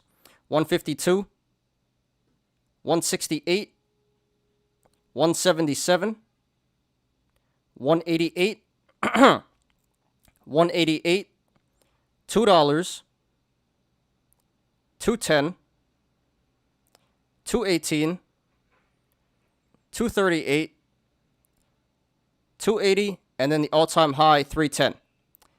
And if this goes to the downside, next levels of support would be 125, 120, 113, 106, $1, 91 cents, 84 cents, 76 cents,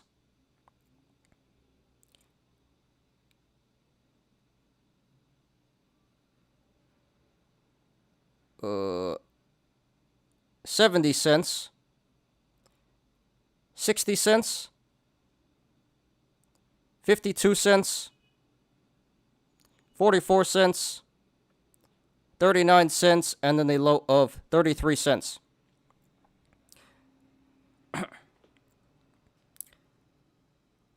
So right now at this current price, 139, the channels to the upside and the downside are pretty decently sized. So expect a decent amount of price action. So expect a decent amount of price action either way this goes.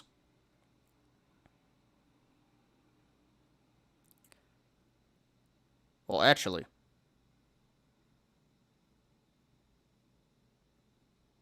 yeah, I take it back.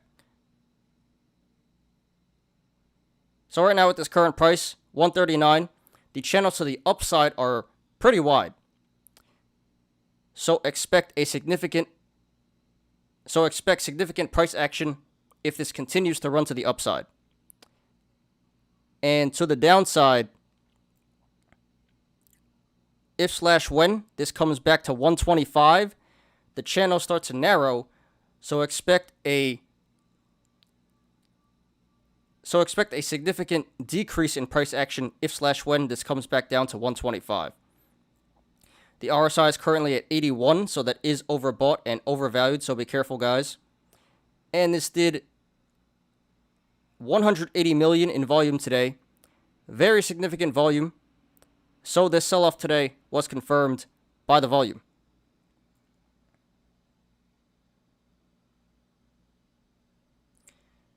I'm going to place a bet that Ocugen trades sideways and all of us get screwed. Market makers win. Yeah, you could do that with the selling covered calls or selling puts. Cash secured puts. And remember, guys, Ocugen didn't even file for the authorization in the US yet, only Canada. And they didn't get approved yet. Not exactly sure. It's still not low even of me to get back in. See you guys later. I'm going to the movies. All right, Marvin. Peace out. Later, man. Thanks for coming today. Have fun, dude. Created.com, A-N-Y. If you stick around till I finish this one, CEI, we can talk about that one very quickly. Created.com. But thanks for joining me today. Appreciate you. Okay.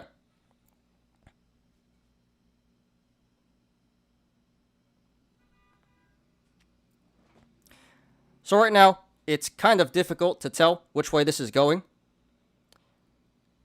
Like many other meme stocks, it's currently in the middle of a cup and handle here. So really, this current price, 139, is not a good entry going long or short. At this current price, either way you go, this is more like a gamble and not an investment. It's either going to go really, really good or really, really bad. Now, on one hand, we have our TA telling us one thing. We have high RSI and high volume. And maybe the cup and handle is bearish. So that is telling us that this is likely to pull back in the short term. But on the other hand, we have strong social media sentiment. The apes really, really like this one. And the squeeze does not appear to be over yet. Although today would suggest that it is losing momentum.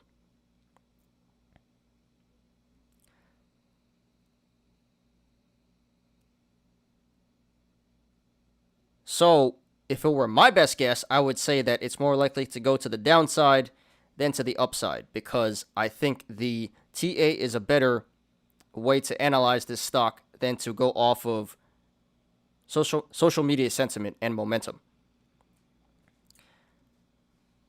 But not financial advice. I could be wrong.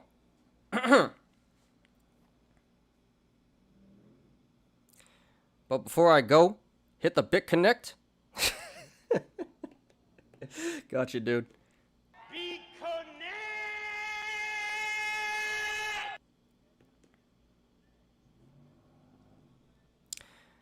Okay.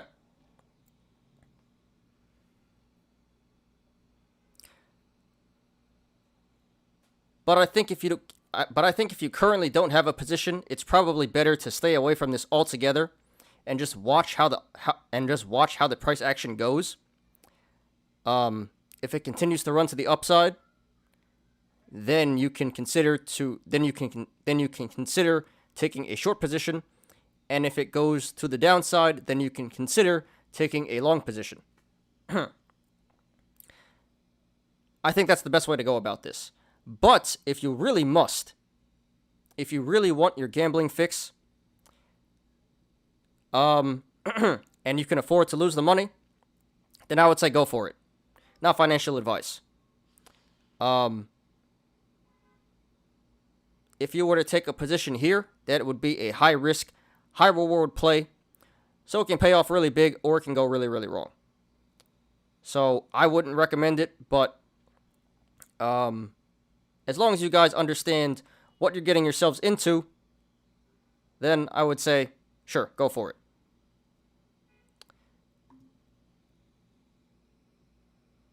But yeah, pretty hard to tell which way this is going in the short term. I would say more likely to the downside, but no one really knows in reality.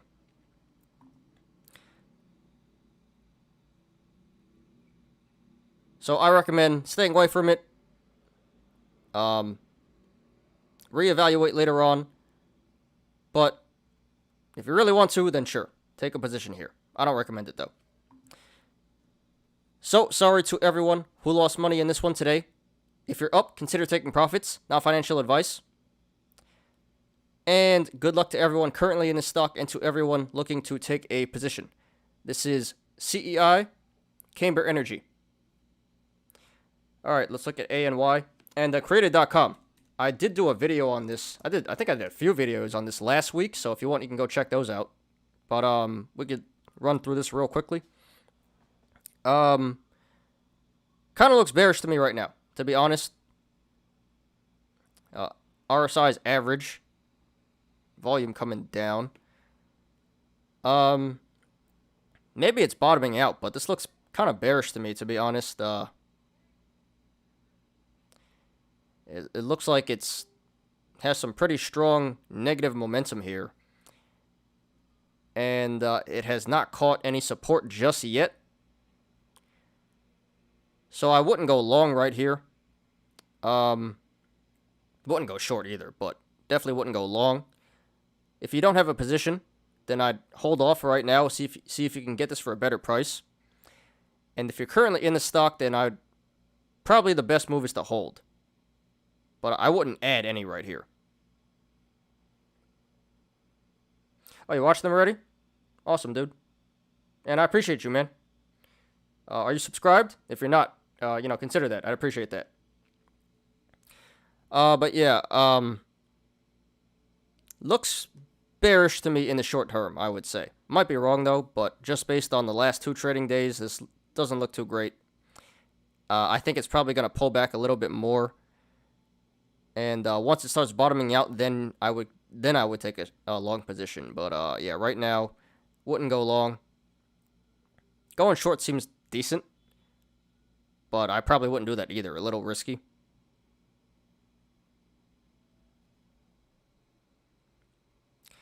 So yeah, I hope that answers your question, dude. If you're currently in the stock, I would hold. If you're not in the stock, I would hold off and see if you can get this for a better price. And if you're up, maybe even consider selling. But yeah, hope that answers your question, man.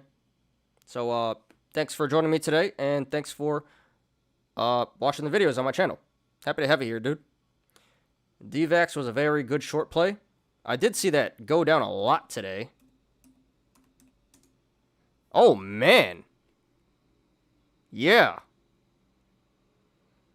Wow. Yeah, anything above 18 would have been an excellent play. 19 or 20, it would have been printing attendees. Fat gap down today. Yeah, this would have been good. Should have listened. But I just don't like going for stuff that hasn't gapped up. I usually only short after something gaps up. So that's why I didn't go for this one. But in retrospect, I should have went for it. Would have had to held for a little bit, though. But I don't like holding this stuff. But it would have paid off pretty big.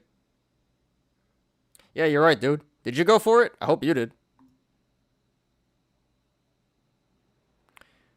Life is back to $10. Okay. Okay. Better than 1050, I suppose. All right, last one, support.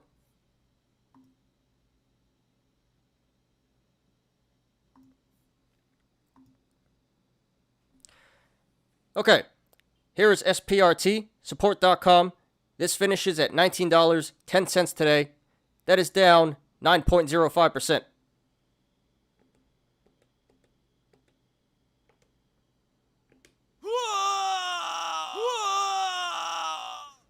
Shares unavailable for that long? I should definitely switch to IBKR. Yeah, I mean, I think so. To me, they're the best brokerage, hands down. And, you know, if you want, you could use my referral link in the description, and you get 1% on all your money when you deposit in their stock. And I get $200. So, win-win. But besides that, yeah, IBKR is definitely by far the best broker. Only downside is you got to pay commissions, but totally worth it if you ask me. Does Robinhood and Webull lend out our shares and use them to bet against us? Yeah, dude. Everyone does. If you're long. If you're long, every single brokerage does that. They borrow the shares from someone who is long and they give it to someone who is short. And then the person who is short returns the shares later on. So it's not just Robinhood and Webull. It's everyone. But yes, they do that. You go long, they take your shares, they give it to someone else to borrow, and they give it back to you when they're done with it. That's how it goes. Okay. So here's another meme stock that has been trending the past couple of weeks. But this one does appear to be, but the momentum on this one does appear to be cooling off. This had a crazy run all the way to $60, and ever since then, it has been going into freefall. So this one came before ATER and BBIG and CEI. So it appears like the apes are done with this one. Everyone's cashing out and moving on to new meme stocks. That's what it appears like at the moment, at least. And if you guys have been watching, the past few shows, I've been saying that these two green candles look like a dead cat bounce to me. Look like a fluke. And up to this point, the past 2 days, I've been correct. It does appear like a dead cat bounce. And it looks like it's going into free fall again. So that's not good. Looking pretty bearish. But yeah, no specific news or anything to justify this price action today. So just a bunch of ape stuff going on here. Apes cashing out, retail cashing out, and the stock going timber. So let's analyze this. So we have a gap down at 31. So that is a bullish indicator that is telling us that this is likely to go back up to 31 eventually to fill that gap. Can't say how long that's going to be, but it should go back up there eventually. And it looks like we have a possible cup and handle here.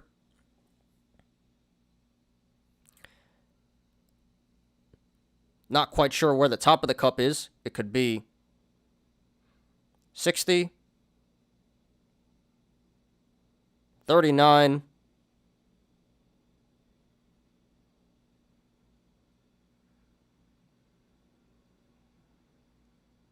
or 29. So there are multiple possible tops of the cup here, but the bottom appears to be around $19. So if this is a cup and handle, that is currently a bullish indicator.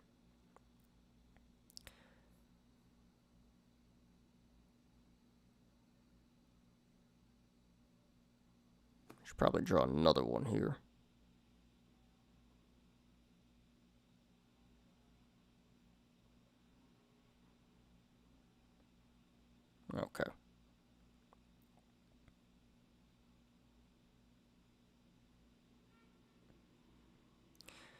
So right now, this is trading between the sideways channel, the rectangle of $20,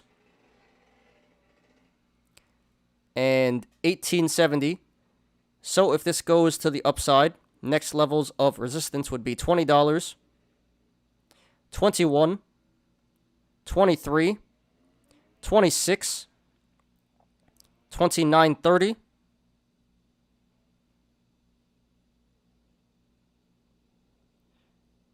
what's this? 31, 36.20, 38.60, 43.15, and then the all-time high, 59.69. And if this goes to the downside, next levels of support would be 1850,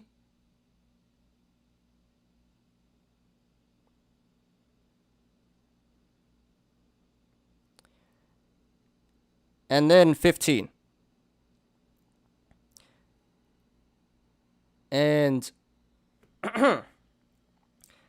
and there is a bunch of support below 15, but we're not going to discuss that right now. So right now at this current price, 1910, the channels to the upside and the downside are extremely wide. So expect a significant amount of price action either way this goes.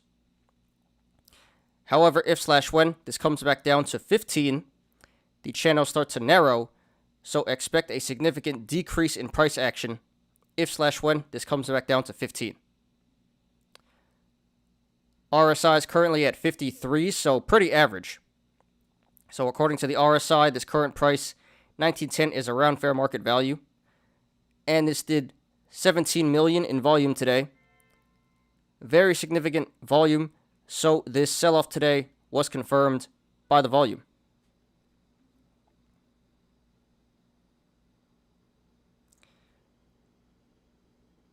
So just some quality due diligence. If you want to trade SPRT, some weird stuff is going to happen with SPRT shares. They're going to get exchanged to GREE shares. I'm not exactly sure, but the merger did go through. But I'm not exactly sure how the shares are going to convert. But that shouldn't really matter too much. It should be around, yeah, it should be like equivalent. GREE should be equivalent to SPRTE when that goes through. Outstanding immediately prior to the effective time will be canceled and extinguished automatically and converted to the right into the right to receive 0.115 shares of GREE common stock. Yeah, like I said, it should be equivalent, so you really shouldn't lose or make money. But I'm not exactly sure. 0.115. So that's like a tenth of your shares are gonna get cut.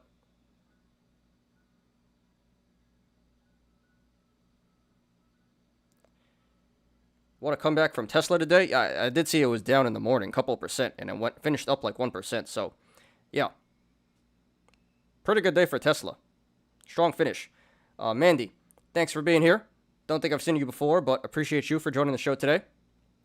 Just sold SPRT at a huge loss. Sorry about that. Yeah, you know, sounds like you FOMO'd in. Not sure what price you got in, but yeah, sounds like you FOMO'd and got burned on that. So, yeah, very sorry to hear that. Really unfortunate. But, you know, you live and learn. Hope it wasn't too bad. You live and learn. Next time, you know, probably not a good idea to jump in when something ran so fast, so high. You know, I've been saying past couple of shows, sell it, sell it, sell it, short it, short it, short it. So, yeah, you know, everything is a learning experience. Everything is an education. So, can't be too upset about it. But that does suck. Sorry to hear that. But good luck to you. Hope you make your money back.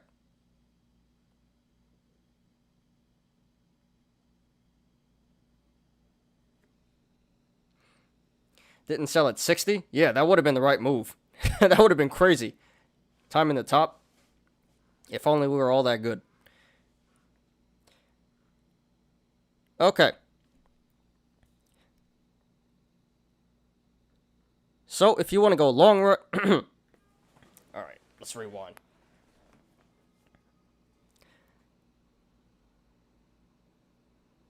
So if you want to go long right now, not financial advice, I would not recommend that. I would not do that. It could pay off. I'm not saying this won't go back up. In fact, 19 may have been the bottom. This, yeah, 19 may be the bottom if this is in fact a cup and handle. But there's no guarantees of that. And currently, this does look pretty bearish to me. We have two big red candles. Hasn't caught any support yet. And it looks like it's still going into free fall.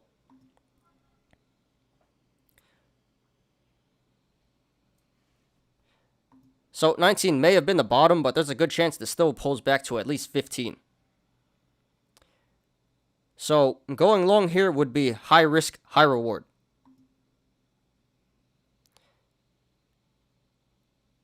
If 19 is the bottom, you're going to be printing the tendies. And if it's not, you're going to take a pretty big L.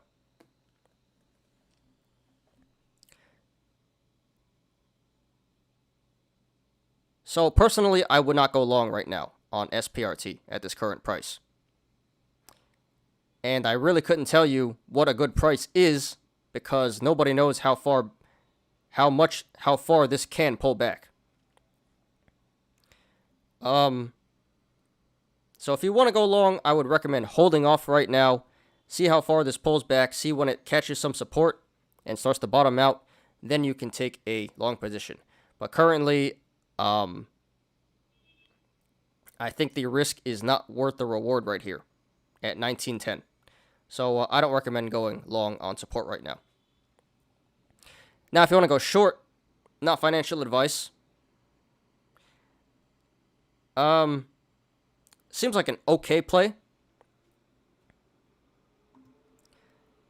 That would also be a high risk, high reward play right now. Now, I do think it is going to keep pulling back, but I can't guarantee that. But if this does keep pulling back to 15, that is 20% right there. So pretty decent tendies. And it may even go lower than that. That being said, if the momentum picks back up and the apes jump on this again, this could go squeezing again. And that would really suck if you shorted at 19 and that was the bottom. And then it squeezes right back up. That would be a recipe for disaster. So I do think it's more likely that this goes to the downside than the upside, but I just wouldn't even risk it. I don't think the risk is worth the reward here going short. Not saying you shouldn't do it. Seems like an okay play, but personally, I wouldn't do it. I think there are better opportunities.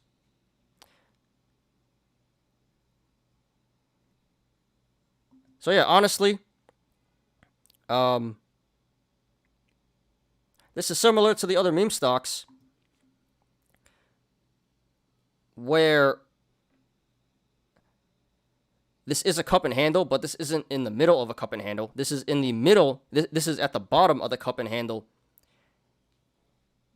And we're waiting to see if it's going to break out or continue to free fall. So either way, this is a gamble. This is more like a gamble than an investment. And either way you go, it's either tendies or dumpster. No in between. So therefore, I think the better play is to stay away from this altogether and reevaluate and watch how the price action goes and reevaluate, and maybe you can get a better price later on. But yeah, I think this current price, 19.10, is not the best entry going long or short, so I would not recommend that. But if you do want to enter, just be aware of the risks. If you do want to enter, understand what you're getting yourself into. Again, high risk, high reward. So as long as you understand that you could lose a lot of money, then I would say go for it. But if you don't have risk tolerance like that, and you want to play it a little safer, just hold off for now. You should be able to get a much better price. So sorry to everyone who lost money on this one today. And good luck to everyone currently in this stock and to everyone looking to take a position. This is SPRT Support.com.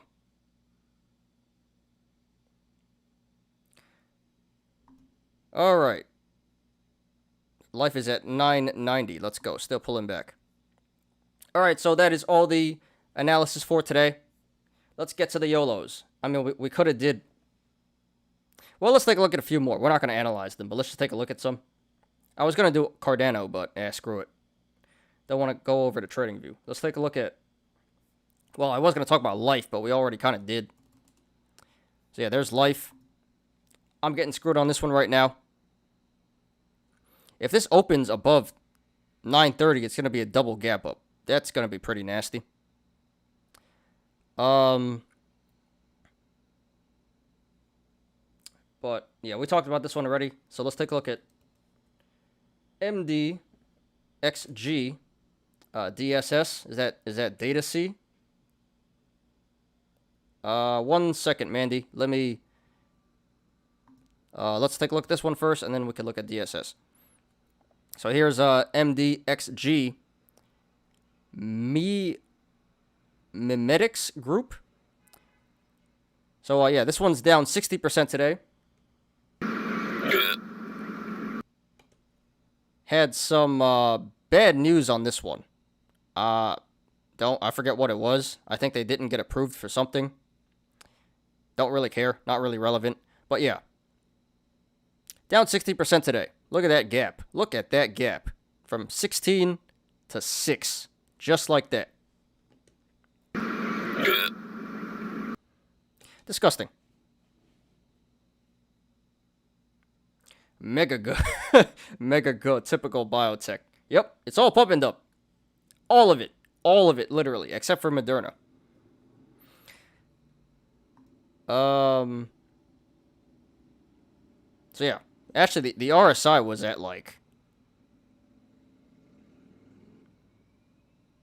80 2 days ago, and now it's at 20. So yeah, mega good.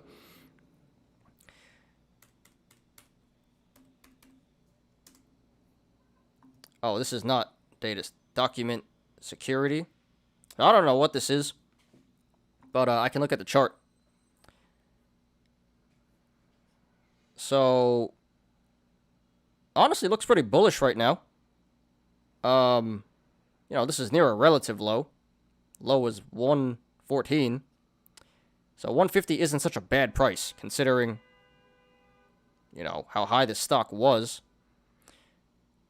RSI is a little bit high, but I think in the long term, this is a pretty good price. In the short term, maybe you can get a better price, but in the long term, buying at 150 doesn't seem like such a bad idea. And we have a double gap down, actually, from 550 and 275. So those are bullish indicators.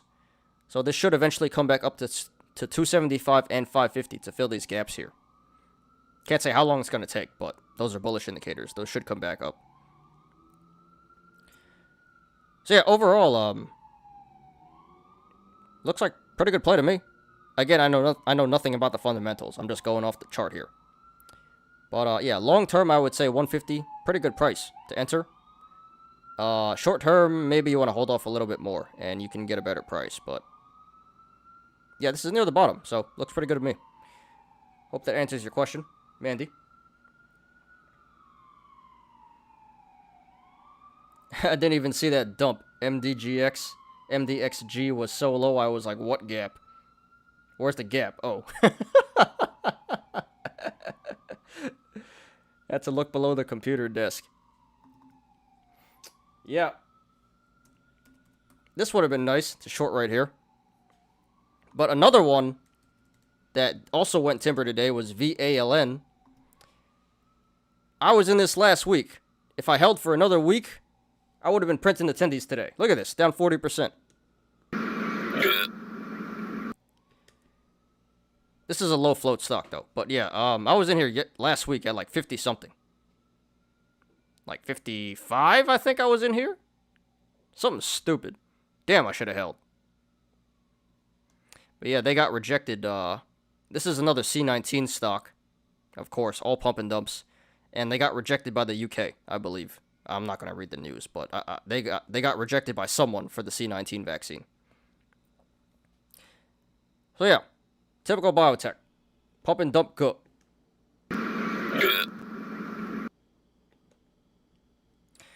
Alright guys, so that is all the analysis for today. Let's get to the Yolos. Life is down to 990. Going the right way. Cool. Stay safe on DSS Mini. They did an offering, then a couple months later, another offering. Apparently they were hurting for cash. So it sounds like, alright, so 1010 is saying something I didn't know about, Mandy, so you might want to take this into consideration. Sounds like they dilute the shares a lot, so that's not good. So if they consistently dilute the shares to raise money, the stock's never going to go up. That is one thing to consider, how much they dilute the shares. But I can't comment on that because I don't really know any DD.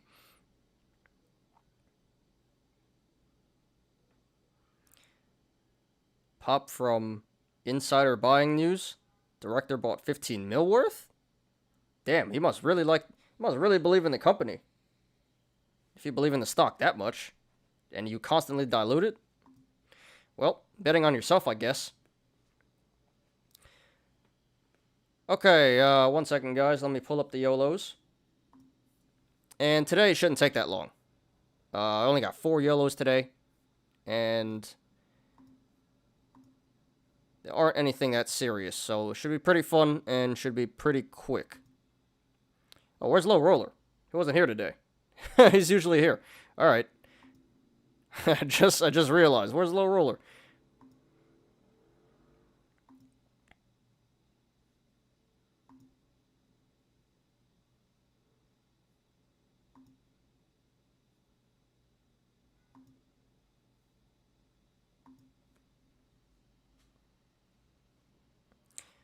While I'm at it, I should also take a look at the post-market movers here.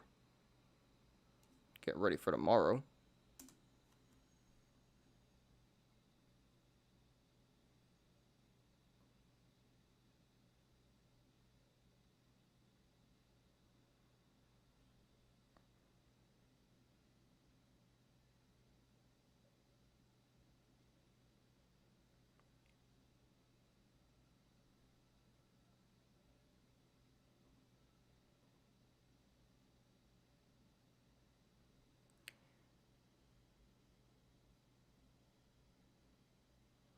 All right. So let's take a look at some stocks here first. KERN, Kern. What is that?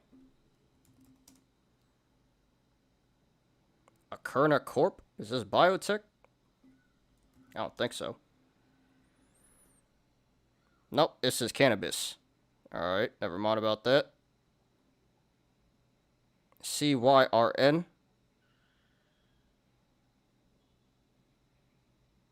And JCS.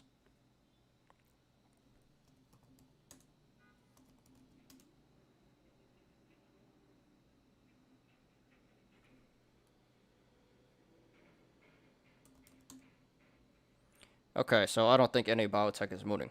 Never mind. All right, let's get back to the Yolos.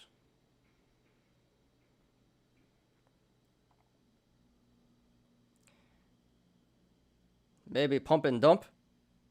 Well, if it's a pump and dump, then maybe you want to get in before the pump and then hit the sell button when it pumps. And then you might want to short it down if you want to go Chad mode. I thought it was quiet in here today. No Low Roller.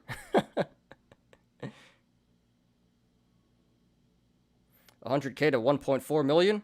For what? All right, so today we got Ocugen, Tesla, what is this? Affirm, and Amazon. So, should be fun. All right, this first one is by Lucky Strike 921. They say, starting the week strong with Ocugen news on the Indian vaccine. Holding these calls for a few days while WHO approval goes through. Getting closer to my mill. All right. So, you guys already know, we're just going to look at the options here, because true apes only play options, not shares, not financial advice. Totally kidding, guys. But yeah, he does have $169,000 in shares. So, a lot of money there. But we're going to focus on the options here. So, we have 1,000 calls for Ocugen, and he's only showing 200 here, or 400. So we can't comment on the whole play, but he has 200 calls for the 850 strike expiring October 1st, and then 200 calls for the 10 strike expiring October 15th. So, half a month and a month away. All right. So this was a $107,000 YOLO. And right now he's up almost $94,000, up 87.4%.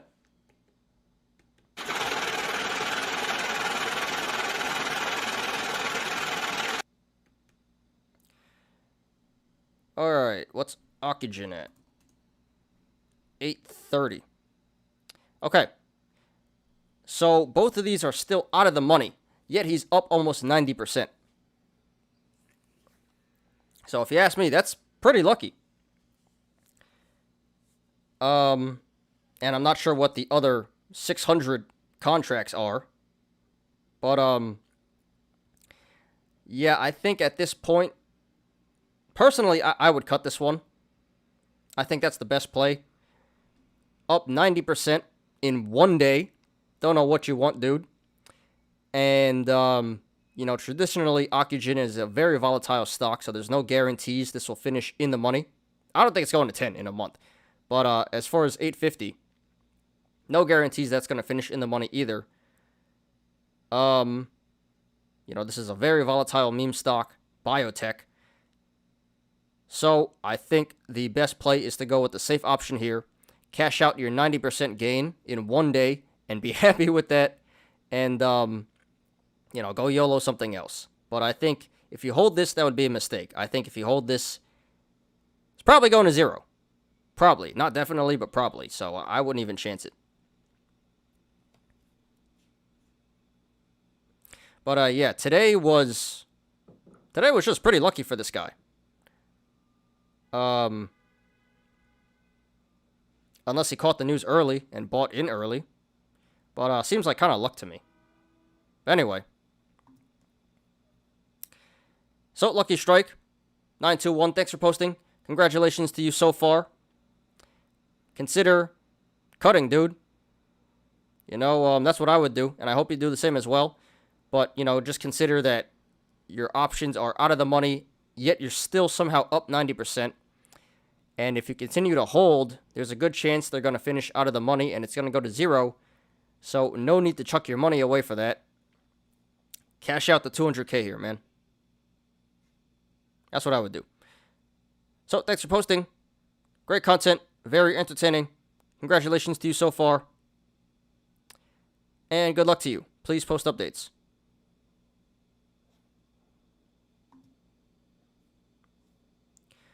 Alright, this one is by Bans from Reddit 05. They say, ATER alert.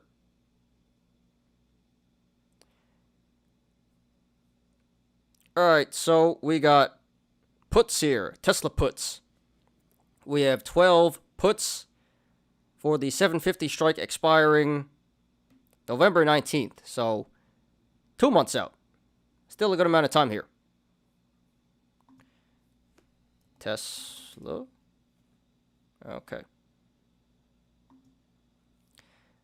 So, this is currently in the money.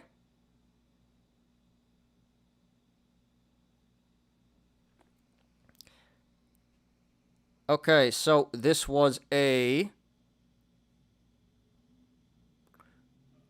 we'll just call it...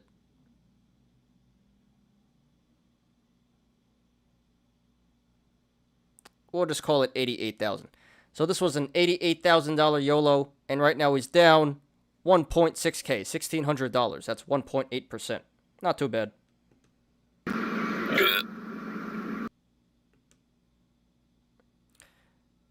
All right. So I'm gonna be honest, I don't know what this guy is thinking here. Maybe I'm being biased, but yet I have to agree. Art hard alert. Art hard alert. Or he could just be autistic, like Michael Burry shorting Tesla. But yeah, I think it's a pretty bad idea to short Tesla, and maybe I'm being biased because I really like the stock. But this is not a meme stock. This is not a pump and dump. In fact, this is just a pump. Great company with a great future. So I'm not really sure what's going on here. Maybe he just thought it was overvalued and overheated, and he just wanted to take advantage of a swing trade here. I really can't think of anything else. I don't know why you would short Tesla. And he's down right now. So this may be a biased answer, but I probably would hold this until you break even and then cut it. Make your money back and cut it. Because, this may go timber in a month, but the chances of that happening, the chances of this going to the upside than the downside are much higher in the next month. So, yeah. Don't really know what the rationale behind this is. But the strike is decent. The expiration is okay. And it's not like FOMO or anything, so I guess it's an okay play. I just don't really agree with it.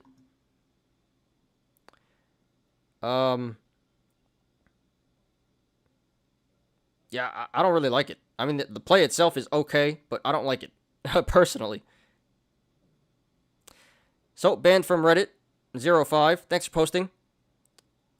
Pretty interesting stuff here. I don't know what you're thinking, and I don't agree, but I hope it works out for you. But personally, what I would do is wait till this goes down a little more until you get your money back, and then cut and walk away, break even, or for a little bit of a gain.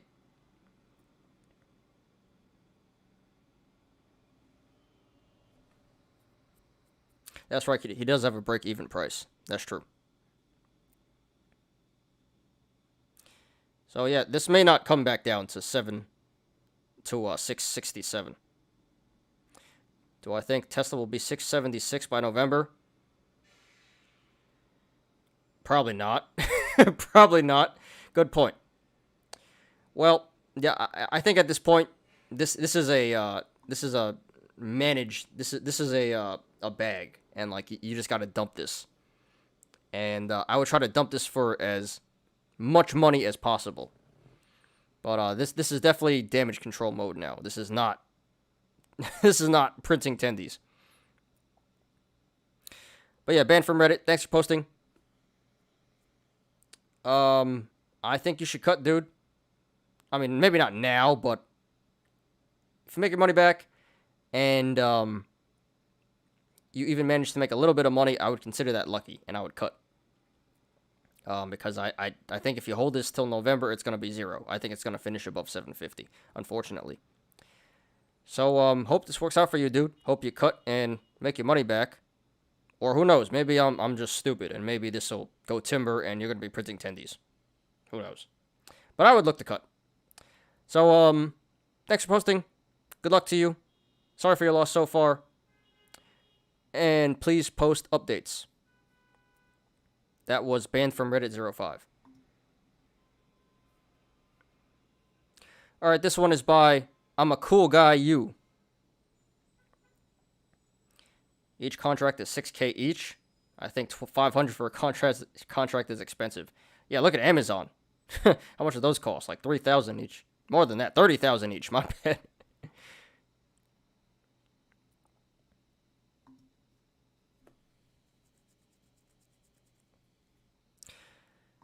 All right, so this one is by I'm a Cool Guy You. They say everyone was saying I was going broke. Got him. All right, so here, this one's for Affirm. So we have 8 puts for Affirm, 125 strike expiring September 17th. So this Friday, 4 days. So we got an FD here. So this was approximately a $6,000 YOLO. And right now he's up 7K. That is 118%.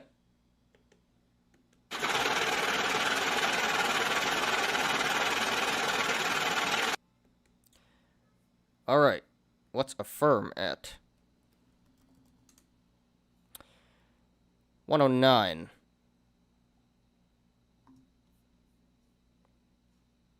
All right, so Affirm's at 109. So this is a 125 put, so pretty in the money here. 4 days to go. Really nothing to panic about. This should finish in the money unless something ridiculous happens.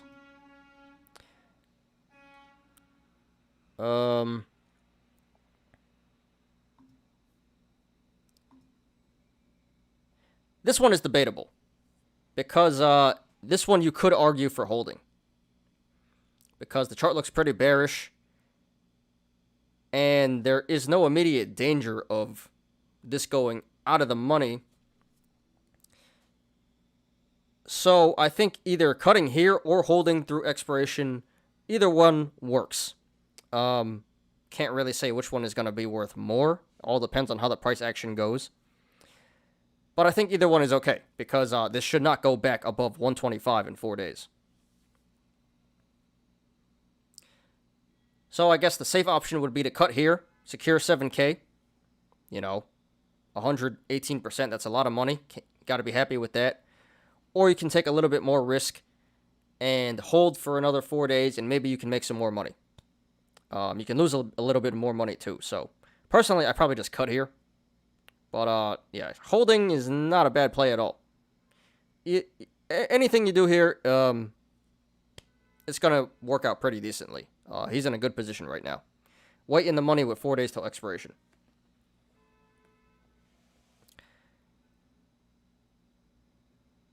So, I believe this was an earnings play. This was not an earnings play. This was just a smart opportunity here. This was really well done. Good strike. Expiration's a little too close for my liking, but worked out here. And this was not FOMO. This was very well timed. So overall, pretty good play. Not excellent, but really good, I would say. And it's paid off. So very well done. So I'm a Cool Guy You. Thanks for posting. Congratulations to you so far. Great content here. Yeah, this was really, really good. Great strike. Not the best expiration, but it worked. And good timing. Good execution. So overall, really good play. And you're printing the tendies right now. And either way you go about this, cut now or hold till expiration, you should walk away with some fat tendies. So yeah, either way, I mean, I'd cut it, but either way, looking pretty good here. So congratulations to you, man. So thanks for posting. Good luck to you, and please post updates. This is I'm a Cool Guy You. Thoughts on NVIDIA for puts? 1 second, Zakaria. We're almost done here. I just got this last one, so we'll knock this one out real quick, and we'll take a look at NVIDIA. So this one is by Over It All of It. Okay. They say, remember the internet bubble? Here's me selling 1,000 shares of Amazon at $6.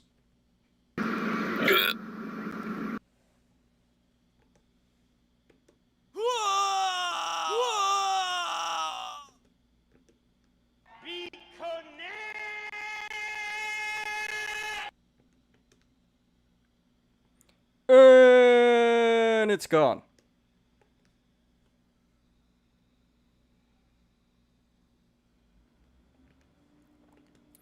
Oh, man. Oh man, oh man, oh man. Wow, when was this? Dumpster, right. Forgot about the dumpster. Could have been a multi-millionaire. Now he's working at Wendy's. So, when was this? 2001, 20 years ago. 20 years ago. Amazon was at $6. So, I guess Diamond Hands is the way sometimes, huh? No, Diamond Hands is the way for, like, you know, these type of stocks. Like, legitimate stocks, not GameStop and AMC. Yeah, he sold Pump It. He sold Pump It to 3,000. Pump it, pump it, pump it.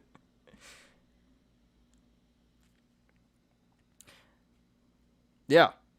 Kind of feels like me selling Dogecoin at 1 cent. Yeah,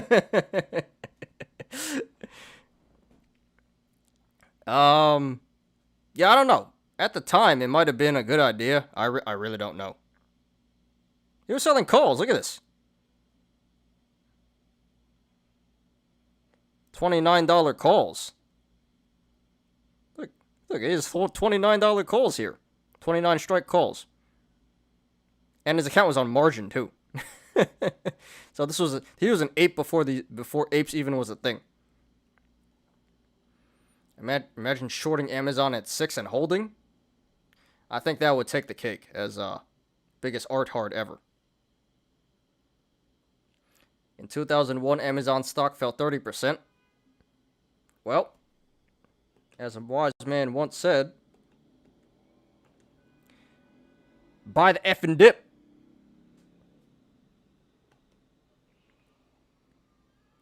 Yeah, so what to make of this? I mean, at the time, I can't really say what the rationale was, but I don't think it was that stupid. But looking back at it, it was pretty stupid. But at the time, it probably wasn't that stupid.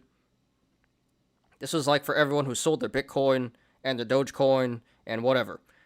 I can relate. Yep.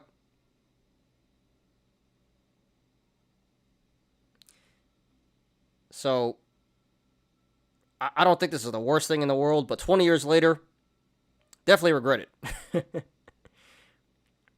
So nothing much else to say here. Not really a bad play, but probably looking back now, you think it's a terrible play. So I hope this guy made his money. I hope he made money elsewhere. But yeah, this really, really sucks. This hurts. Could have made like 500% here, or something like that. The rationale was it was dropping like a rock, get me out. That's still a lot of money, cut your losses. Yeah.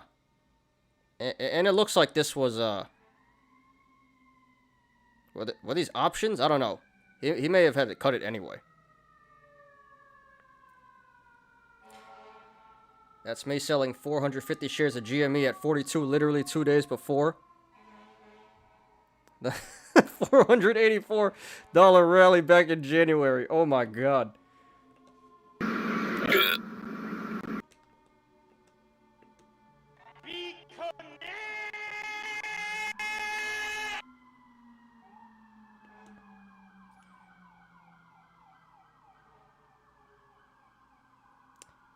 That really, really sucks. Sorry about that, Sicario.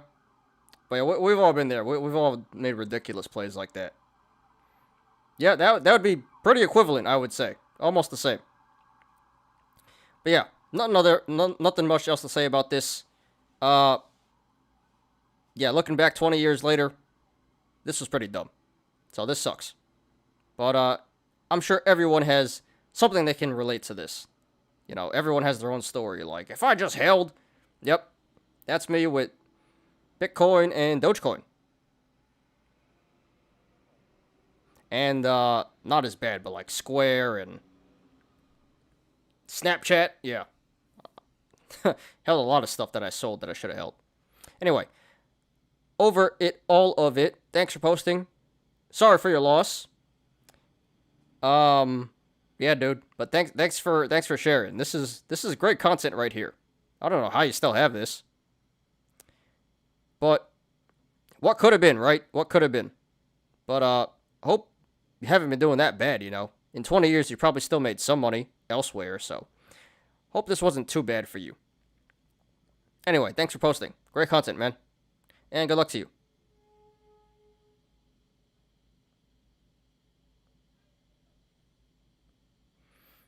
Made 800 for what it's worth. Or both of us staring at AMC from 9 to 72 while holding Ocugen. Yep, that too. Clown.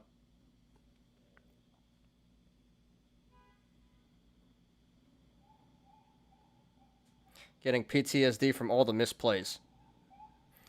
Green is green. I don't think I've regretted a trade that I sold while it was green. Really? I mean, that's good for you, man.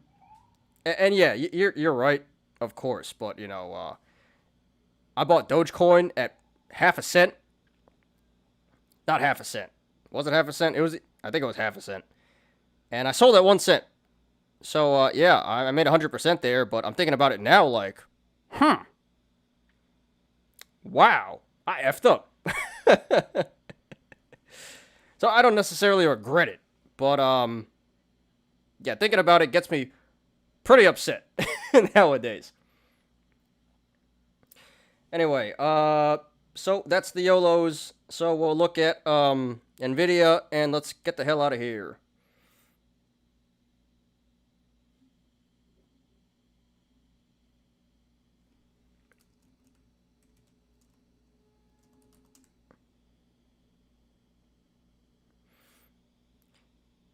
Regret is an emotion. Emotions get me in trouble in the stock market. Yeah, that's true.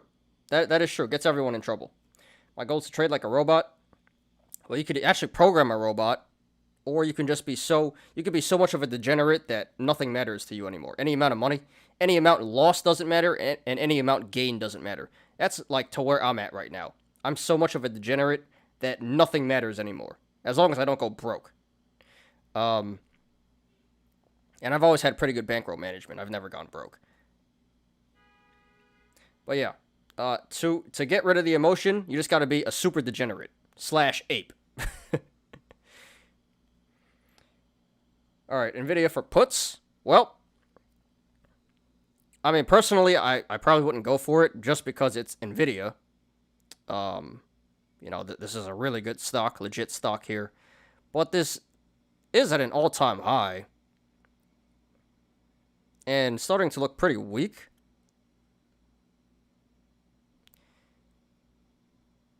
So it's not a bad play for sure. But the RSI is coming down, and volume is pretty average, so this is not like a home run play, but it looks pretty decent. So I personally wouldn't do it because I just don't like, you know, betting against these blue chip stocks. But honestly, doesn't look too bad. I can't blame you if you want to go for it.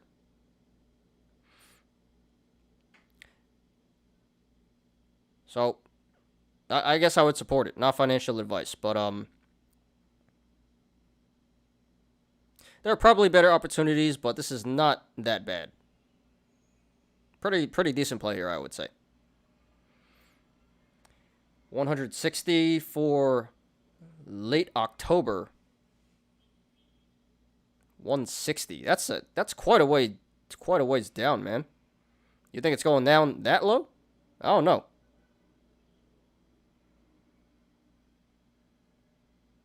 That's pretty out of the money, dude. I'd probably go for something a little closer. Maybe like 200 or, you know, the high 100s. I think 160 is a little bit out there. But if it hits, you're going to get paid. Yeah, honestly, I'd probably go with a closer strike and a further expiration. 160 for late October. I don't know, man. That's like borderline FD. That's like, yeah, that's pretty risky. I'm not gonna lie. So it's high risk, high reward. Personally, I would go with something closer and further out. Gonna cost more money, but that's what you pay for safety. Those puts are expensive, can be made cheaper with spreads if need be. Yeah, that's true.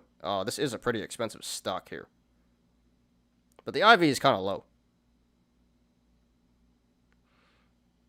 So we can go October 29th.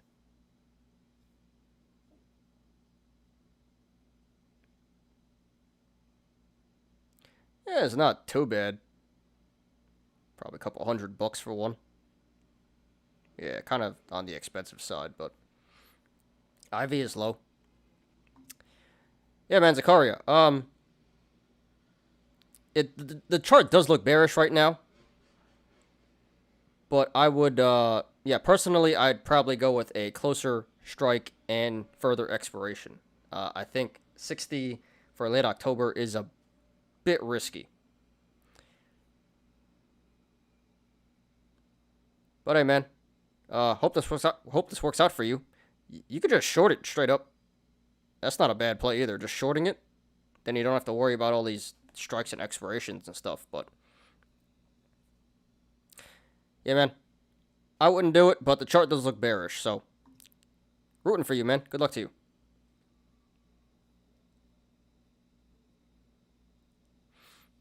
I'd probably go for something more like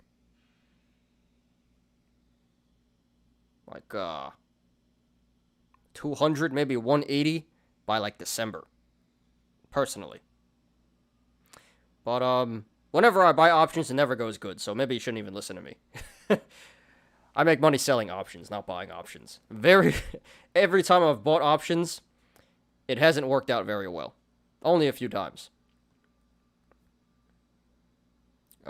Except when I go for leaps and I sell before expiration. Anyway. Alright, guys. That is the show for today. 6:40, so made pretty good time today. So, thank you to everyone who showed up today. Thank you to all the regulars and for everyone new who came in. Really appreciate you guys. You guys made the show possible today. And thank you to everyone who stayed late until the very end. Always really, really appreciate you guys. You guys are the real MVPs. What is life at? Still at 990. So I guess that's better than 1050. But yeah, mega good for me right now. Good.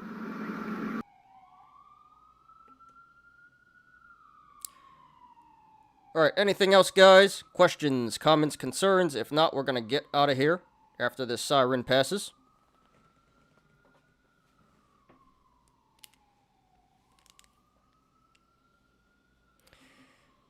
Anything happening post-market?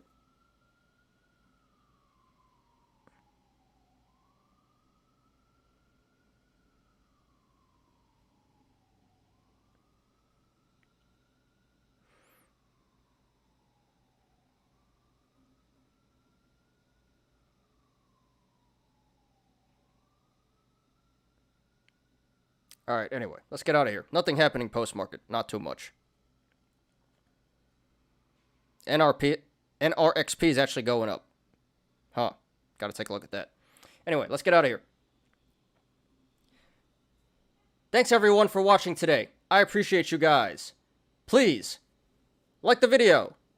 Please subscribe. And catch me every weekday after market close on the Smarter Gambling Show.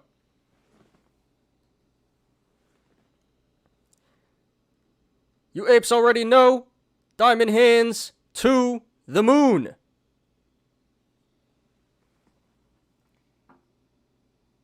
CPI report comes out tomorrow. So does that mean good tomorrow too? We'll have to see.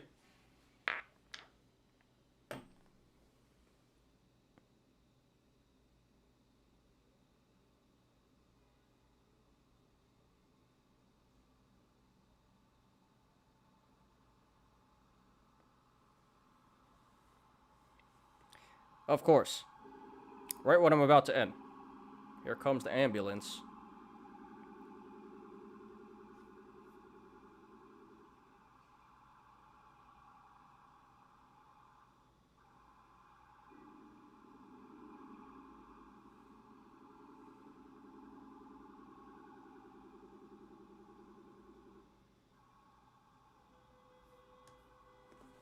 This always happens. They know when I'm ending. They're trolling. Alright.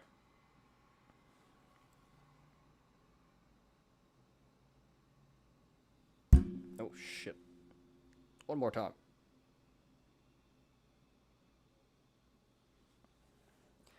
I'm Ty. This is Smarter Gambling. See you guys tomorrow. Peace out.